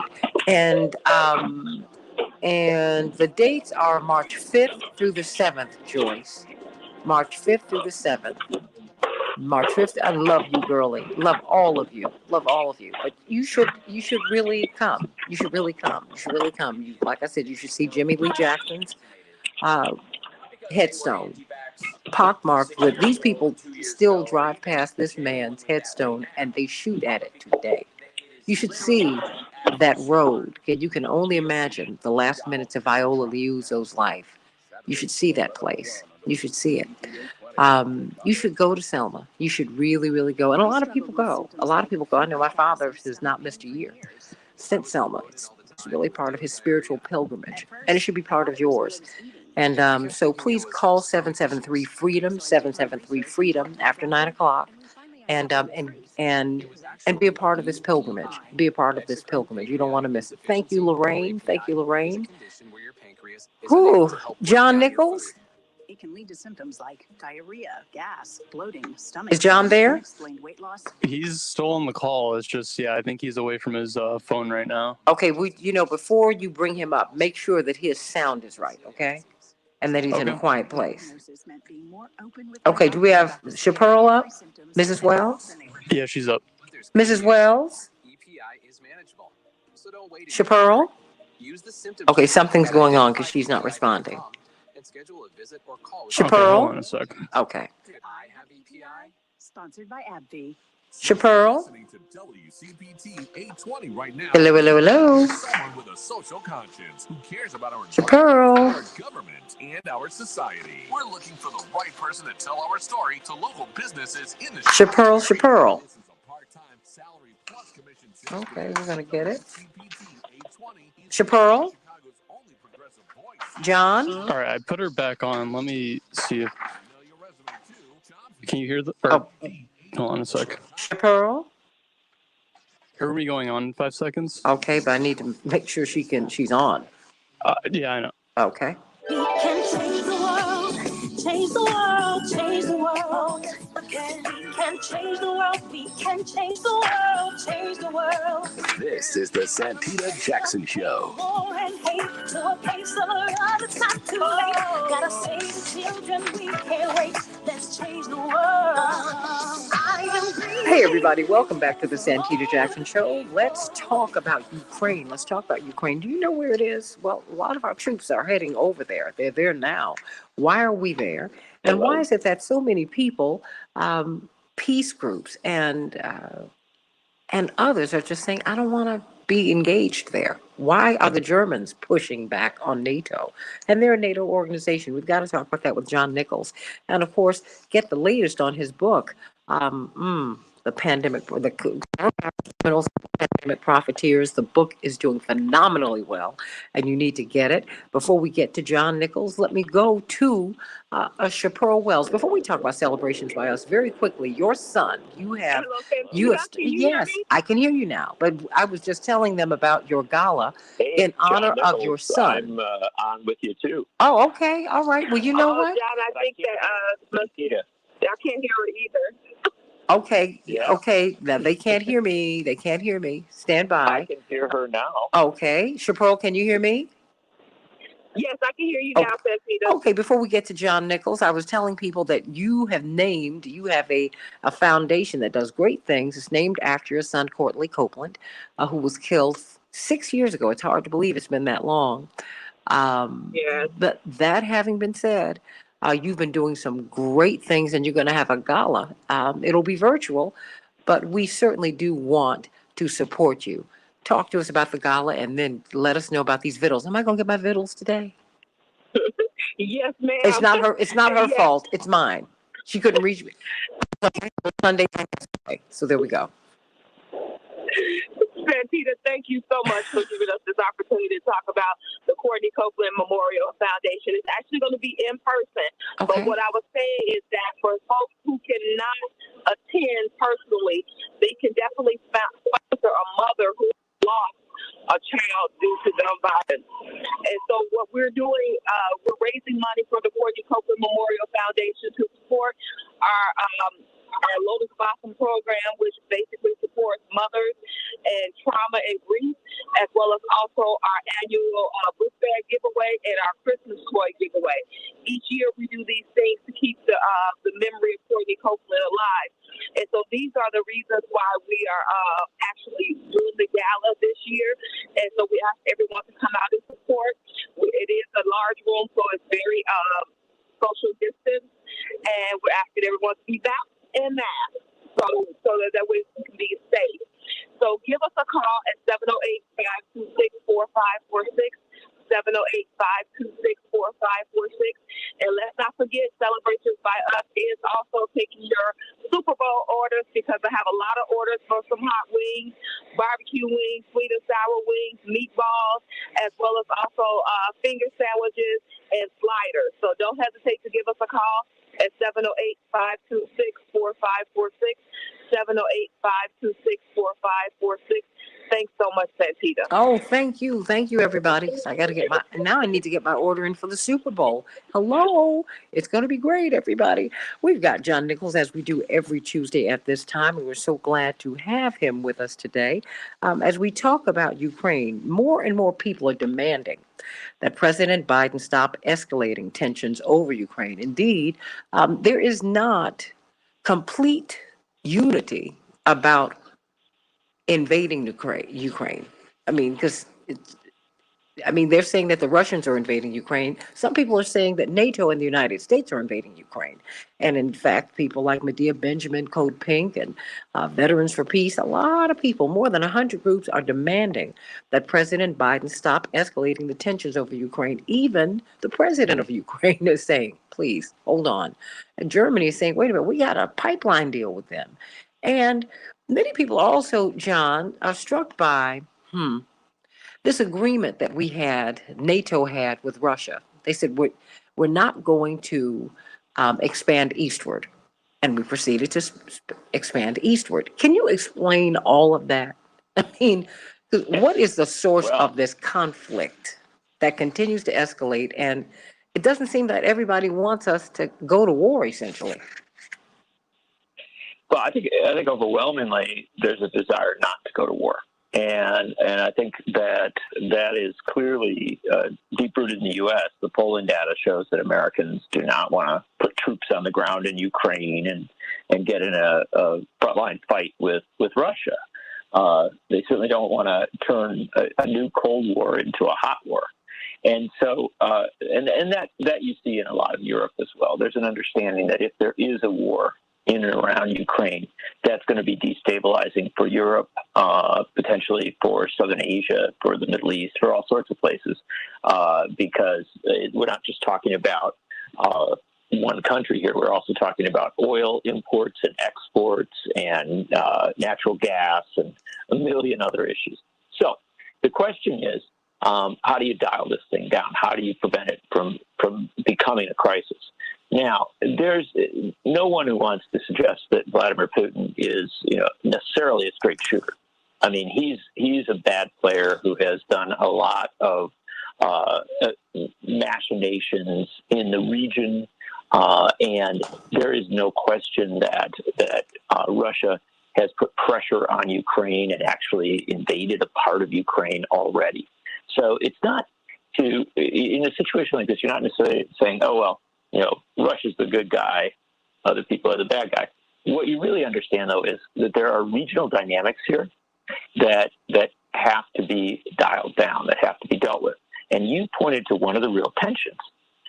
When the Berlin Wall fell and when the old Soviet Union came apart, there was an agreement that NATO would exist in its current sphere and perhaps move a bit east, but not to the Russian border.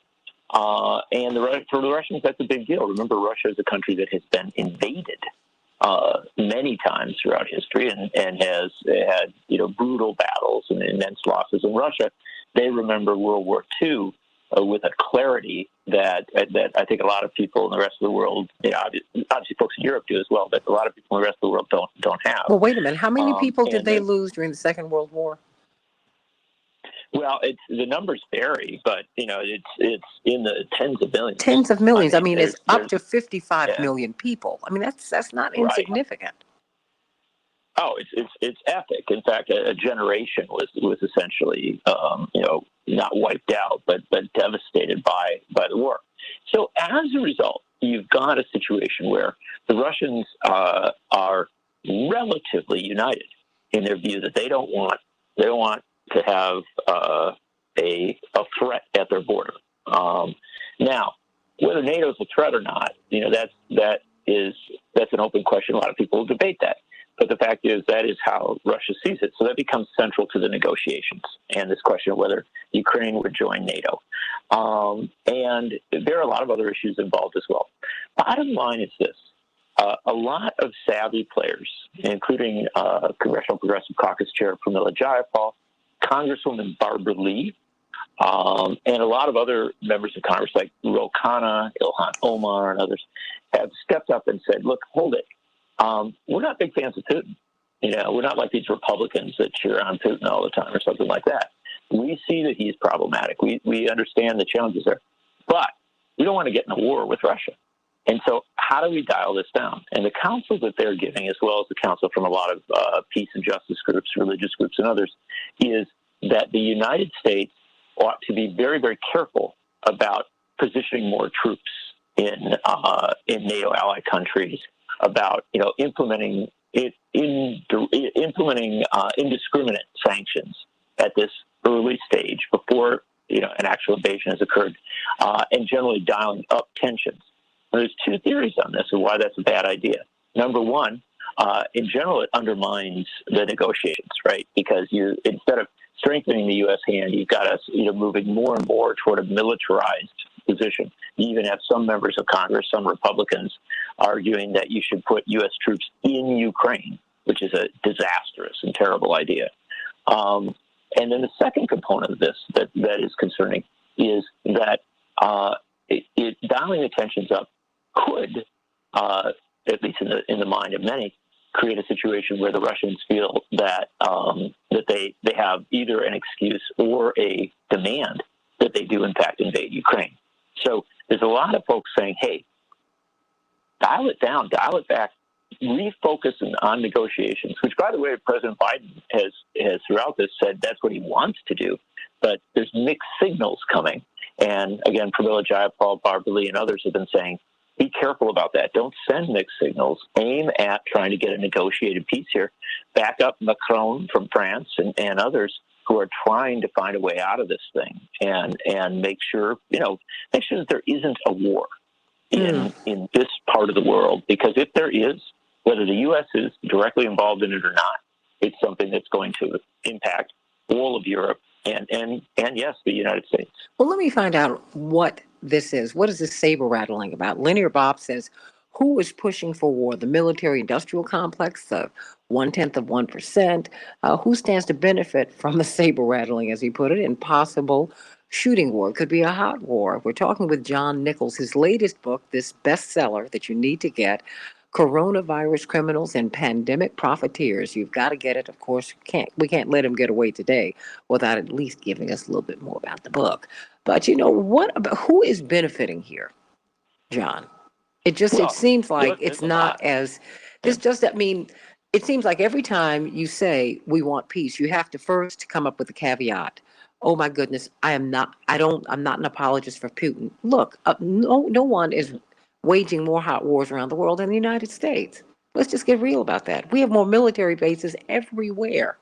And so there's a whole lot that we're doing that is we're like the big stick, and that's not working. People are tired of that. And what would happen? Right. What would happen if to our gas supply? I mean, the Germans are saying, wait a minute, we have a pipeline with these people. We can't afford this.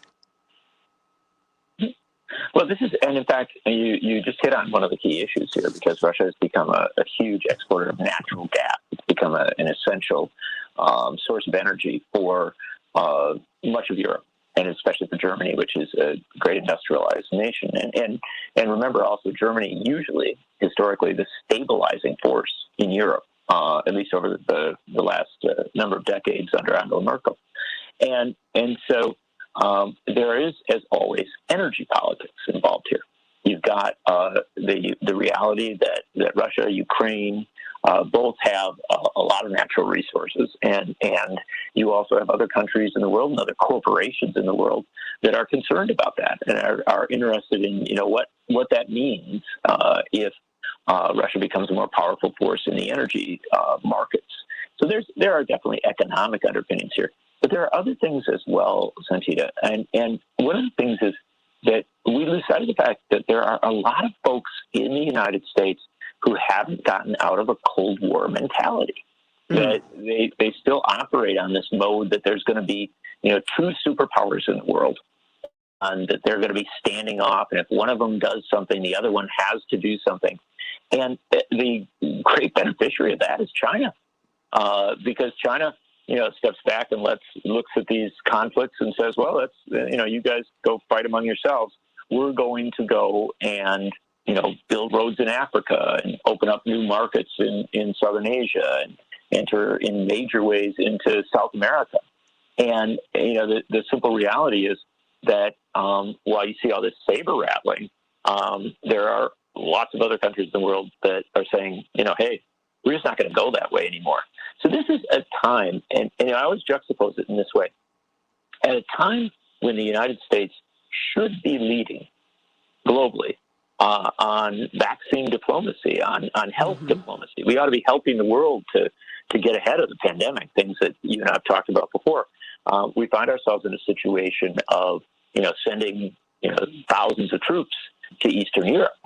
And that's something we ought to be thinking about very hard. There ought to be a deeper, smarter debate about this in the United States, and recognition that, as you suggest, having all these bases around the world doesn't make the U.S. safer and doesn't necessarily do a lot of good. And finally, we ought to ask ourselves this core question. If the Russians were putting troops on the U.S.-Mexican border, massive numbers of troops on the U.S. and Mexican border. What would we think about that? I mean, and that is the point, right? Yeah. I mean, John, it's like get in their position. And that does not mean, but I don't have to hate Putin either.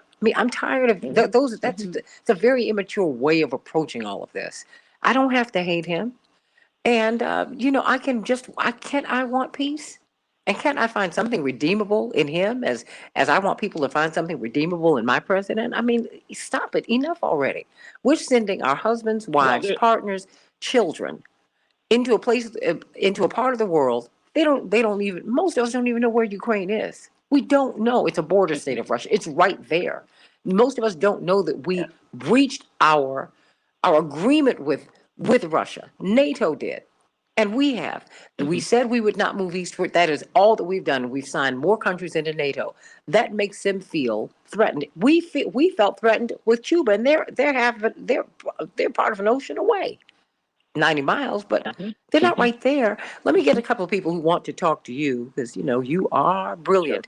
David from San Francisco. David, what's on your mind? Oh, thanks, Santita, and Happy New Year. Happy New Year, sweetie. A couple of things I was going to raise about the Ukraine. It used to be some of the finest farmland in all of the Soviet Union. The Ukraine was, like the Illinois and Indiana and whatnot of the Soviet Union.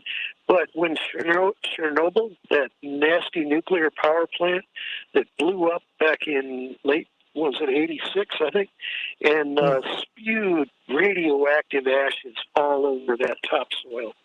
And so that's never been fully resolved. And if we're going to have an invasion stomping all over radioactive topsoil, what used to be enormously precious, mushing it radioactivity deeper into it, just totally fool. And so you remember the social contract. That was where we got rid of the kings by saying, kings claim that God put them in charge to manage our lives, but they're doing a pretty bad job because they're leaving us in squalor and partying all the time. So we got rid of kings that way, and a democracy is supposed to be paying for stuff to improve our lives rather than invade other nations and truly poison fine farmland. So, I'm just wondering if a theme like that might put a stop to all this. What do you think, John? Well, look, it is an interesting thing. Look, the Ukraine has been, it was considered the breadbasket of Europe at one time, and historically it has been. It's a huge country, and it has an agricultural tradition that is really significant. It is also the site of Chernobyl, and in fact, if there is a war in Ukraine with people firing missiles and fighting across different regions of the country, that Chernobyl area is in fact vulnerable and could end up in a disastrous circumstance. Right, the last thing you want to do is to open things up, destabilize that area, which obviously has been to some extent stabilized over the last many decades, but heaven knows what threats continue to exist there. So it's just about the worst place in the world to think of fighting a war, right, and having a fight. And so the goal has to be, we should have a couple of goals here. First and foremost, we should recognize that Ukraine is a distinct country. It's a sovereign country, and the people of Ukraine have a right to determine their own fate. And most education said they desire to be an independent country, and that the world ought to respect that. There's no question. At the same time, what we ought to understand is that the way to respect that may not be by sending a lot of troops into the region. The way to respect that may be to figure out a way that we avoid having a war there. And that's going to take negotiations. That's going to take an understanding of dynamics that are distinct in the region. And I'll give you a good example. NATO, which we've been talking about, the North Atlantic Treaty Organization, is a big operation. It's a huge, primarily militarized operation. And it exists throughout a lot of Europe. But Finland is not a part of NATO. And you'd think, well, what about Finland? It's a Scandinavian country. We learn about it in our civics or geography classes. Why wouldn't it be there? Well, Finland is on the border with Russia. And historically, there's been a decision that that's just not a good place. And it's not a good idea for Finland to be a part of NATO because it creates a tension there that a lot of people don't want. And so if we understand it in that way, if we recognize that, we've figured things out with other countries and other places in that region, that's what you want to look at. You want to look at the potential, not the certainty, because obviously diplomats are going to go the way they have to go, but the potential for a resolution that respects Ukraine's sovereignty. Remember, Finland is certainly a sovereign country that respects Ukraine's sovereignty, while at the same time dialing down the tensions that might threaten that sovereignty. That should be our focus, and it's something that I do think that many U.S. diplomats understand, but understanding and acting is sometimes a different thing. And if you want to identify the bad players here within the U.S., the ones who are kind of taking tensions to a place where I think is dangerous, it's not in the Biden administration. Biden has done some things I may disagree with. It's in the Congress. And we've got folks in Congress who are saber battling. They've turned it up to 11. And their messaging is not healthy messaging. Well, I mean, is that because of their ties to oil interests? I mean, don't you think we need to follow the money on this? Well, of course, you always are going to follow the money. There are always going to be economic underpinnings of all this. I don't think there's any question of that. But, and as we talked about, there's a lot of energy politics, a lot of energy money here. But I think that if we are realistic about it, we also think that the military-industrial complex in the United States thrives on fear. It thrives on a sense that there's a conflict around the corner, and it doesn't thrive on diplomacy, right? It doesn't thrive on the concept of dialing tensions down. And so, by the nature of it, if you look at Congress and you say, are there a lot of members there who are more representative of the military-industrial complex than they are of the inclination toward diplomacy and international cooperation? Going to answer yes. I wanted to address Audrey before we go and give you the final word. She said, my parents' homeland was occupied by the Soviet Union. I grew up hearing horror stories of the destruction of a free nation, Lithuania. And my thoughts and prayers are with you and your family, Audrey. The Soviet Union starved Ukraine. Please understand, Putin wants to reclaim these nations. People on the Baltics live in fear of what happens next, as do many Ukrainians. I don't know what the answer is, she says, but please don't underestimate Putin. His dream is to reestablish the USSR and to occupy sovereign countries, and she loves the show, and I love you. And let me tell you, I don't underestimate power, because power is odorless, it's colorless, it's personless, if you will. It is just, it can become a disease. That's why they say absolute power does what? It corrupts absolutely. I don't underestimate anyone, but don't underestimate the power of peace. I think if we shift our thinking, John, we can go another way. Because where we're going right now, it's not in a good place. And I don't know if we're asking enough of the right questions. And I want to remind people to get your book, Coronavirus Criminals and Pandemic Profiteers. A lot of people are getting it. Please get it, get it, get it, get it. He's going to come back on the show and talk about it some more. But I want you, these 2 minutes, they belong to you. Well, I appreciate that. And I appreciate your mention of the book. We've been having lots of fun talking about it. But as regards this, I really appreciate Audrey's message because, I look at Lithuania, Latvia, and Estonia, those three countries that are very small and in a very vulnerable place, as sovereign states that need to be respected. And what we have to figure out is, do we want to have an ongoing expanding tension in the region where the sovereignty of these states is up for grabs, right? And to my mind, if we don't sort out Ukraine in a peaceful and respectful way, one that dials down the tensions there, I think that then, yes, there are dangers for other countries. And there's also dangers of a new Cold War, potentially even a new hot war. And that's something we just cannot want. And explain to Americans why we are so wedded to European affairs. That has been a debate that we've had since before the founding of the Republic. And our forefathers forewarned us. You know what? These international interventions, not so much. We need to take care of what we've got to take care of here. At least I certainly believe that America can be a tremendous force for good. But we have so much to clean up here right now. And mind you, it's an interconnected world. I mean, there's just a lot. I mean, 30 seconds, they're yours. We can do both. We can be a good player in the world, and we can do a lot for folks here at home.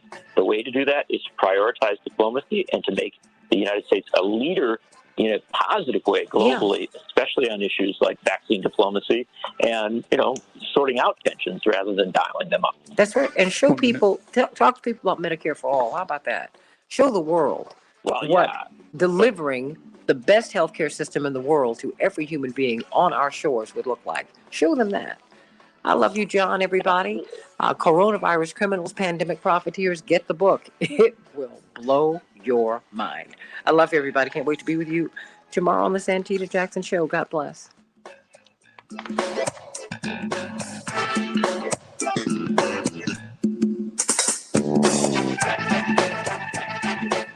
Is there anything else? Oh, and Audrey said, truth. Love you, girl. Is there anything else you'd like to say? Well, tell us a little bit more about your book. If you have a couple minutes. And it works for all types of pain. I do, and although I've got, like you, I've got a little bit of a busy day. In fact, interviews about the book today, which is really it's fun. Well, it's good that people are so interested. Hold on, because no one's calling you an anti-vaxxer. What I'm saying is, people who are critical of big pharma can be called that, and people who dig down the way that you have. And so I'm glad about that. I'm glad that you're taking a critical look at this industry and how they're reshaping our lives and what it is that we need to do about it. Because I see what's happened to Naomi Klein. Now, mind you, you all don't have the same position, but she's asked them critical questions. And boy, she's been canceled all over the place. And I'm like, well, what are we doing? So talk to me about the book. Because it's been so well received. The thing. It has. We've had a good ride with it. We'll continue to have a lot of good discussions about it. And I think one of the things that I say up front is that I'm double vaccinated. I've got my booster, and I'll get the next one. And I know people who have pre-existing conditions and other concerns. And I understand there's some discussion there, but that's where I'm at. And I say that up front because I want people to understand that you can have a position where you want safe and healthy vaccines to be available to people in the U.S. and around the world. At the same time, you can question, in fact, loudly question, the actions of the pharmaceutical companies. And this becomes really critical at this point, Santita, because the pharmaceutical companies are making massive profits right now. This is an absurd moment. We are told that we're in a moment of shared sacrifice, and that the last 2 years have been a time of shared sacrifice. And what do we understand as shared sacrifice? That means that we give something of ourselves. We sacrifice, all of us, for the common good, for the better of humanity. And you know as well as I, Santita, your listeners have sacrificed. People, nurses, grocery store workers, bus drivers. They've gone into difficult situations, often without adequate protection, often without adequate pay, and many of them have gotten sick, and many of them have died. They have died. Right? And then you look at the pharmaceutical companies. What was their sacrifice? Well, they took research that was done by the U.S. government, by governments around the world, by health agencies and organizations. They worked with that data. They did produce vaccines quickly, and I give them credit for that. But in doing so, they often cut deals that said, well, we can set in the case of Pfizer, we can set our own prices, with very few limits on us. And then once they developed their vaccines, they got contracts, not just for the initial wave, but advanced contracts. So they would always have control over, the next wave of vaccines. They put themselves into a very good position. What did that translate as?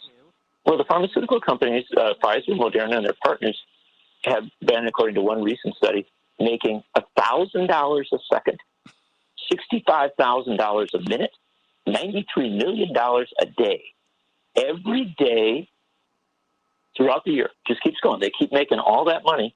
And yet, when we say to them, hey, there's people in Africa who haven't even gotten their first round of vaccines. There's people around the world who are really struggling with these issues. And we're not talking, just even mass vaccines. We're talking about healthcare workers who haven't been protected, right, around the world. They say, well, we've got intellectual property rights here. We can't share this information with other countries, with other people around the world. Well, that is absurd. They're not sacrificing at all. They're making massive profits. And so when we frame a discussion in this way, far from being an anti-vaxxer, I'm in the camp that says that the vaccines, as Jonas Salk understood and others, are a public good. They ought to be available to humanity. They ought to be closely monitored by health and public health officials. They ought to be, you know what I mean? There should be an oversight here that is on behalf of making sure that they work and that people get them, right? Yeah. And that's not happening. And so that's the number one reality, I think. The other thing about the book that's been really striking has been the response to a lot of the discussions about billionaires. And in the book, I detail the massive expansion of wealth by the elites in this country. Billionaires in the United States have increased. We had 614 at the start of the pandemic. Understand that. Pause for a moment. Think about that. 614 billionaires in America. That's a lot. But during the course of the pandemic, it increased to 745, an exponential spike in the number of billionaires, right? And here's the other interesting thing. At the start of the pandemic, they held about $3 trillion in wealth. Today, they hold roughly $5 trillion in wealth. That's one of the most rapid expansions in elite wealth, in billionaire wealth, in the history of the world. It's an unprecedented shifting of money. And so we have a redistribution of the wealth upward. In the midst of a pandemic where we were supposed to have shared sacrifice, the rich have gotten dramatically richer. They did not sacrifice. They didn't share in the pain of this. They sent nurses, bus drivers, meatpacking plant workers, frontline workers, essential workers. They sent them into battle against a global pandemic. But the elites went to their villas, right? They went to their, cottages in the countryside, their mansions in the countryside, and they sat at computers and moved money around. And yet now they are dramatically richer. What I say is, look, it's time to tax them. It's time to tax them at a very, very high level, just as Franklin Roosevelt taxed the very wealthy during World War II, and just as Franklin Roosevelt said during World War II to corporations, defense corporations then, you cannot make excess profits. You cannot, get rich off this incredibly challenging time for our nation. And so that's my answer to Pfizer and folks like that. A, we need a lot higher taxes on the very, very wealthy so that they can share in the sacrifice. And B, we need to tax excess profits to make sure that we don't have corporations that are benefiting exponentially at a time when we still have a lot of people struggling. There's a lot more in the book. Obviously, I talk about Trump and different politicians, but I've been very struck in the course of the discussion of how interested people are in those issues. Oh my goodness, it's fascinating. And when you break down the money, $1,000 a second, $93 million a day. Ooh, even if and these shots these medicines have done a tremendous amount to mitigate hospitalizations, and that's been very important. But they haven't prevented hospitalizations, which is why you need a booster. And even then, because our baseline health in the United States is not as robust as it ought to be. That having been said, we're still not having a discussion on Medicare for all. We need to have a fully actualized approach to healthcare. And that is, because we tend sickness, we don't make people healthy. That's got to stop. Now we're sending everybody back into the world unmasked. You can still shed virus. You can still contract an infection. COVID-19 is very, very real, everybody. So, I just think that it's important. We always talk about following the money and really understanding the moment that we're in. And I just don't know of a finer book than this. I just, the alliteration, I love it, but wow. Coronavirus criminals, pandemic profiteers. Oh, it almost brought tears to my eyes when I saw the title because, people have profited off of the misery of so many people. And that's not right. It's not right. What's your closing thought, John? I mean, what do you want us to take away from all of this? Yeah, my closing thought is that we live in incredibly complicated times. And we've got so much coming at us. It's not just the pandemic. It's not just Ukraine. It's still sorting out January 6th of last year. It's dealing with all of the unresolved challenges of our moment, and they expand on a daily basis, and it can be very overwhelming. Mm-hmm. I understand that. And one of the things that I've really become passionate about working on the book is that one of the things that helps us sort out complicated times is accountability. If we can get clear about who's responsible for things being messed up, for things not being the way they should be, that helps to reduce divisions. It doesn't increase divisions, it reduces them.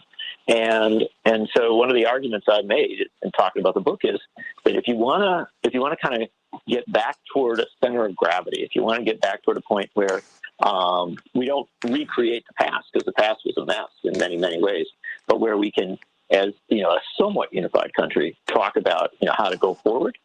The key to that is accountability, and we've got to, especially in this journey that we've been on over the last 2 years with the pandemic, we have to have accountability for the people who lied to us about the severity of the disease, who failed us at one turn after another. These are mostly politicians. And then also those who profited immensely off this moment. These are corporate folks and billionaires. And if we have clarity on that, suddenly a lot of stuff starts to fall into place. Mm-hmm. I mean, so the world starts to make a lot more sense to people. And maybe we got fewer trucks, rolling around Ottawa up in Canada, and more people, thinking about how we can get together and actually solve some problems. One of the solutions for our problems is, as you suggest, a Medicare for all system in the U.S. Just one of them. But, also listening to... One of them, yeah. I mean, you're right. I'm agreeing with you. And also listening to the truckers in Ottawa instead of villainized. They've been vilified and they've been villainized. It's like, wait a minute. They have a story. You're not going to get them. These people, and they're blocking our border to the north. And they have a lot of people who sympathize with them. Start talking to people. Stop talking about people and talking at people. Stop treating people like they're children. Yeah, I actually think I could go and talk to them. I'm not saying that I could solve all the problems. I think you could. Fantasies in that regard. I do have no fantasies in that regard. I know that things can be difficult.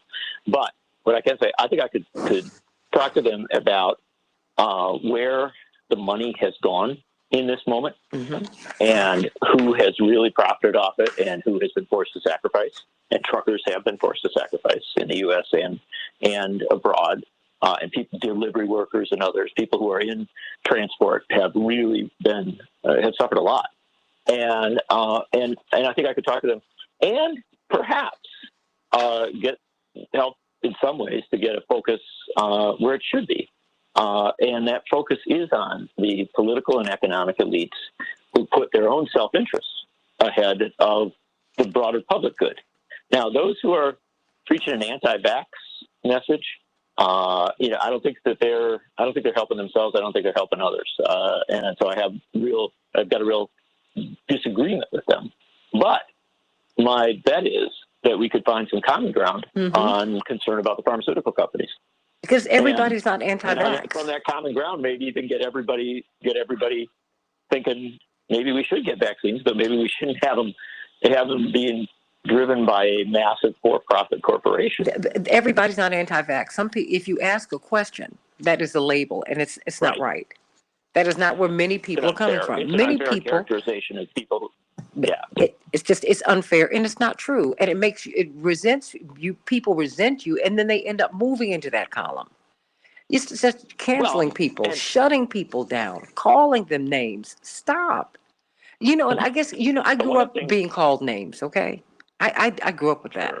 I mean, my brother had to go away to school at 10 or 11 because Chicago was so hostile. We had teachers, black teachers, who were hostile to us. And my mother said, you're very focused. You will do this, but I got to get my husband's namesake out of here. See, I've seen this up close and personal, and it's personal for me. And, and I am tired of seeing us talk past each other and only be concerned with making our own point. We don't want to have conversations. We want to have monologues. Stop. Listen to these people.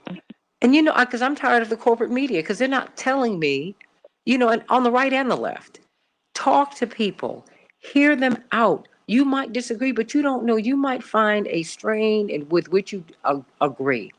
My father had a march through Appalachia trying to expose the poverty there, experienced by people of all backgrounds, of all colors. And you know who marched with him for a leg of the march? Reverend Jerry Falwell. Because he grew up in Appalachia. And because he and Reverend had a relationship where they didn't talk at each other, they talked with each other, they disagreed, but they did it in a way where they respected each other's personhood, manhood, humanity. He said, no, I'm with you on this. I grew up here. And because they were talking preacher to preacher, Jesse, hey, I know what this is like, so I'm going to walk a leg of the march with you. I'll give you another Falwell story. It's a very brief one.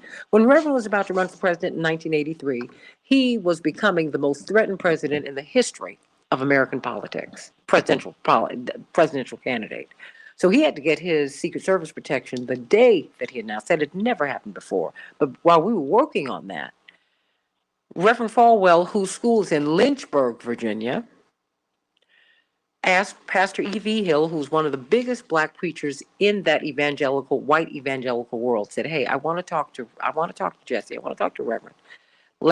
Can you bring us together? And my father knew him, and so that was not a problem, and they did. He said, Jesse, I'm going to tell you something. What you're about to do is very dangerous, and you and I don't agree politically. He said, but you are my brother in Christ, and I want you to know from my pulpit, I will never say anything to hurt you. I will not let people hurt you. I'm not going to endorse you, but I'll never hurt you. And I want you to know that. Mm-hmm. I can tell you at 18 or 19 years of age how profoundly that moved me. And I've had experiences like that over and over and over and over again. So I try to be real careful about what I say about people, because guess what? You have not lived until you get on the other side of what you say about someone, or what you think about someone, or what you feel about someone. And if you keep on living, you'll get there. If you lie on someone, or if you misjudge someone, it will happen to you. I promise you before the Lord it will. Stop. Let us grow up in our politics and start talking to each other. Stop assuming. And if someone, I know a lot of people who have problems with vaccines because they feel their children have been profoundly impacted by them negatively. Talk to them. These mamas know what happened with their children. Talk to them. Stop talking about people, talking past people, talking at people. Start talking with them. And that's my monologue for the day. I feel like I'm turning into Tom Hartman, who I absolutely adore. Wise words. Wise words, John, and a wise model, to be honest. No, because I feel that's the spirit in which you've written this book. You stepped back and you're like, there's a lot going on here, y'all. We need to look. Because I've never heard $1,000 a second, $93 million a day. Yeah. I almost passed out when you. Well, and again, here's the key. If there is accountability, right? And I'm not talking about accountability for personal foibles. I'm not talking about if you're, a nice person or not a nice person, or if you, had, like an argument with somebody, or, broken up with somebody. So that's not what I'm talking about. What I'm talking about is when someone is in a position of power and they use that position of power to advantage themselves economically or politically. If we can have accountability for folks in those situations, if we can really hold people to account, I think a lot of the other kind of the craziness falls away, right? Yes. And I think people stop believing in conspiracy theories as much and start believing in the practical reality. Well, these people have conspired to lock in prices. That's a conspiracy. Some of these are not theories. Some of this is reality, what you've just shown us. That's exactly right. But let's not have it. the notion of a conspiracy theory is that people believe something that isn't real, right? They have some fantasy that something. And that's Well, from the what I'm saying CIA, is and you we and I don't have both to know do that. Because what they do is try to misdirect you from the narrative that they have the corporate media selling instead of having us think critically. And I am tired of that. The thing is, $1,000 a second, $93 million a day, that's real. That is real, and it is wrong. I am with you. And so that's the bottom line here. The bottom line is that if we start to have more of a focus on accountability, right, I think people start to know where the real threats are, where the real enemies are, if there are enemies. And instead of getting in fights with each other, they start to get focused on what we should be doing, how we should be addressing these fundamental issues. And so that's why I wrote the book. I wrote the book to try and get us, for lack of a better term, focused. I know that I can't do it alone. And that's why I'm thrilled to have friends and comrades like you who I can talk to and raise these issues with. And why in a few minutes I'm going to go off and do another interview and well, just very quickly, talk to a lot of folks. Let me ask you this real quick. Why did you write the book? I mean, why? What was going on in your mind? Because this is a different take on this. It really is. Yep. It's very simple. Look, the answer is that early on in the pandemic, it became quite clear to me that we were making the same mistakes again.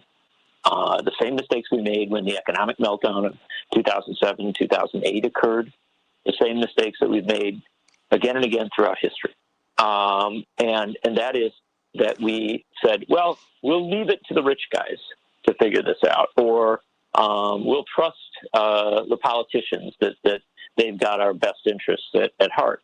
And it was quite clear that wasn't the case. I was seeing back in March of 2020, in the stories I was writing, I was talking a lot to bus drivers and subway workers and folks who were on the front line, as well as nurses and folks in hospitals. But these bus drivers and subway workers, they knew that they were being endangered. They knew that they weren't being protected because they didn't have the protective gear they needed. They knew that all these people are getting on their buses, crowding on their buses. Some of them are going to be sick. And they basically recognized that they were putting themselves in harm's way simply by doing their jobs. And they raised that concern. They said, look, we've got to do something to protect ourselves and to protect our passengers, to protect society. And they weren't listened to. Elaine Chao, who was the Secretary of Transportation, refused to issue a mask mandate for public transportation. That was absurd. That was madness not to do that. And yet she refused for a year to do it. And then I saw, managers of private bus companies, private transportation, even airlines, sending bad signals, not kind of rising to the occasion. And it was through that lens of transportation, which is such a central organizing premise of our lives, it was through that lens that I started to recognize that so much of the crisis was being made worse by bad political decisions, by bad economic decisions. And I wanted to keep a record of that. And that's what I did. I started, writing the stories I was writing in the moment, but also keeping details, keeping information with an idea toward doing a book that said what I feared would be the case, and I think unquestionably what turned out to be the case, and that is that a terrible circumstance was made much worse by pandemic profiteers and by, coronavirus criminals, as I say. And I'm not afraid to use those terms, criminal and profiteer, because the fact of the matter is we have hundreds of thousands of people who did not need to die. It is unreasonable not to point fingers of blame and not to say, you did us wrong. You failed us.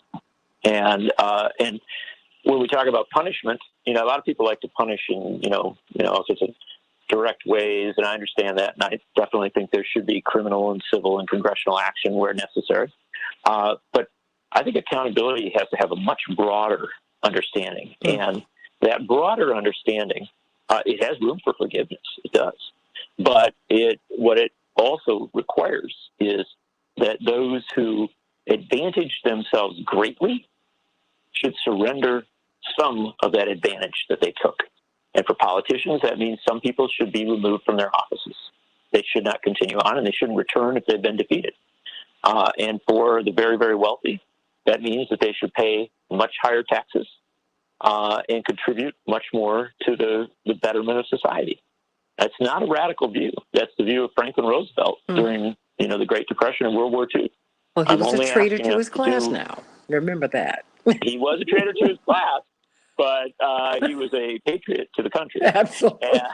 So but isn't that sad that has to? I'll take that. Yeah. Isn't that sad that in order to be a patriot to the country, you have to be a traitor to the oligarchs? Not even a traitor. You have to demand that they be fair. I mean, what? Yeah, Teddy Roosevelt went to Harvard with a valet. Come on. I'm not mad at you, but I know. Come on. No. I'm not mad at him. I'm just saying.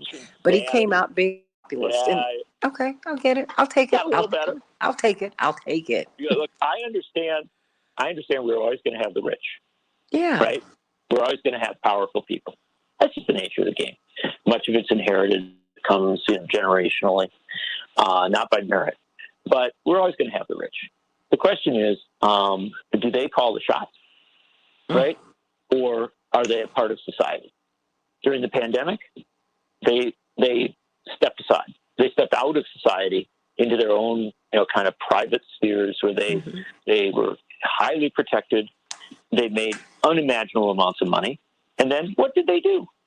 They decided to fly off into space, right? To charter rockets to go and spend tens of billions of dollars, on their fun adventures, right? And they're appearing on TV saying how amazing it is to look at the Earth from, all these thousands of feet above.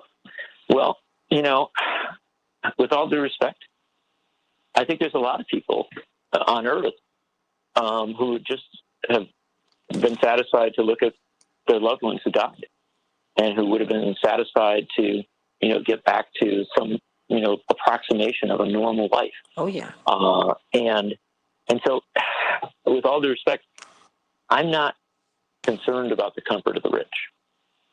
I'm concerned about the comfort of everyone in society, because at the end of the day, I'm sure the rich will take care of themselves. But I'm not convinced that our society will take care of every living soul unless we step in and have some measure of accountability. Well, help us as they have helped themselves to the wealth, the collective wealth of the society. That's right. You can't do that. You just can't do that. You can't. You can, but you'll destroy the society. And then where are you going to go? To the moon? Well, you can go to that station, but I do not think the whole thinking and the language of space travel. We're going to colonize we're going to colonize Mars. I mean, you all have not figured out that imperialism does not work. Oh, anyway. No, they have not figured that out. They have not figured it out. They're still there. No. So I love you, John. I love you, John. Everybody. Love you too. Coronavirus criminals and pandemic profiteers, please get the book. Get the book. Get the book. Get the book. I promise you're going to love it.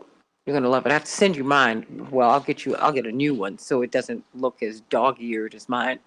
I love dog-eared. That's what honors any writer the most. Yeah, but no, mine is, I hold on to those books. I put so much stuff in them.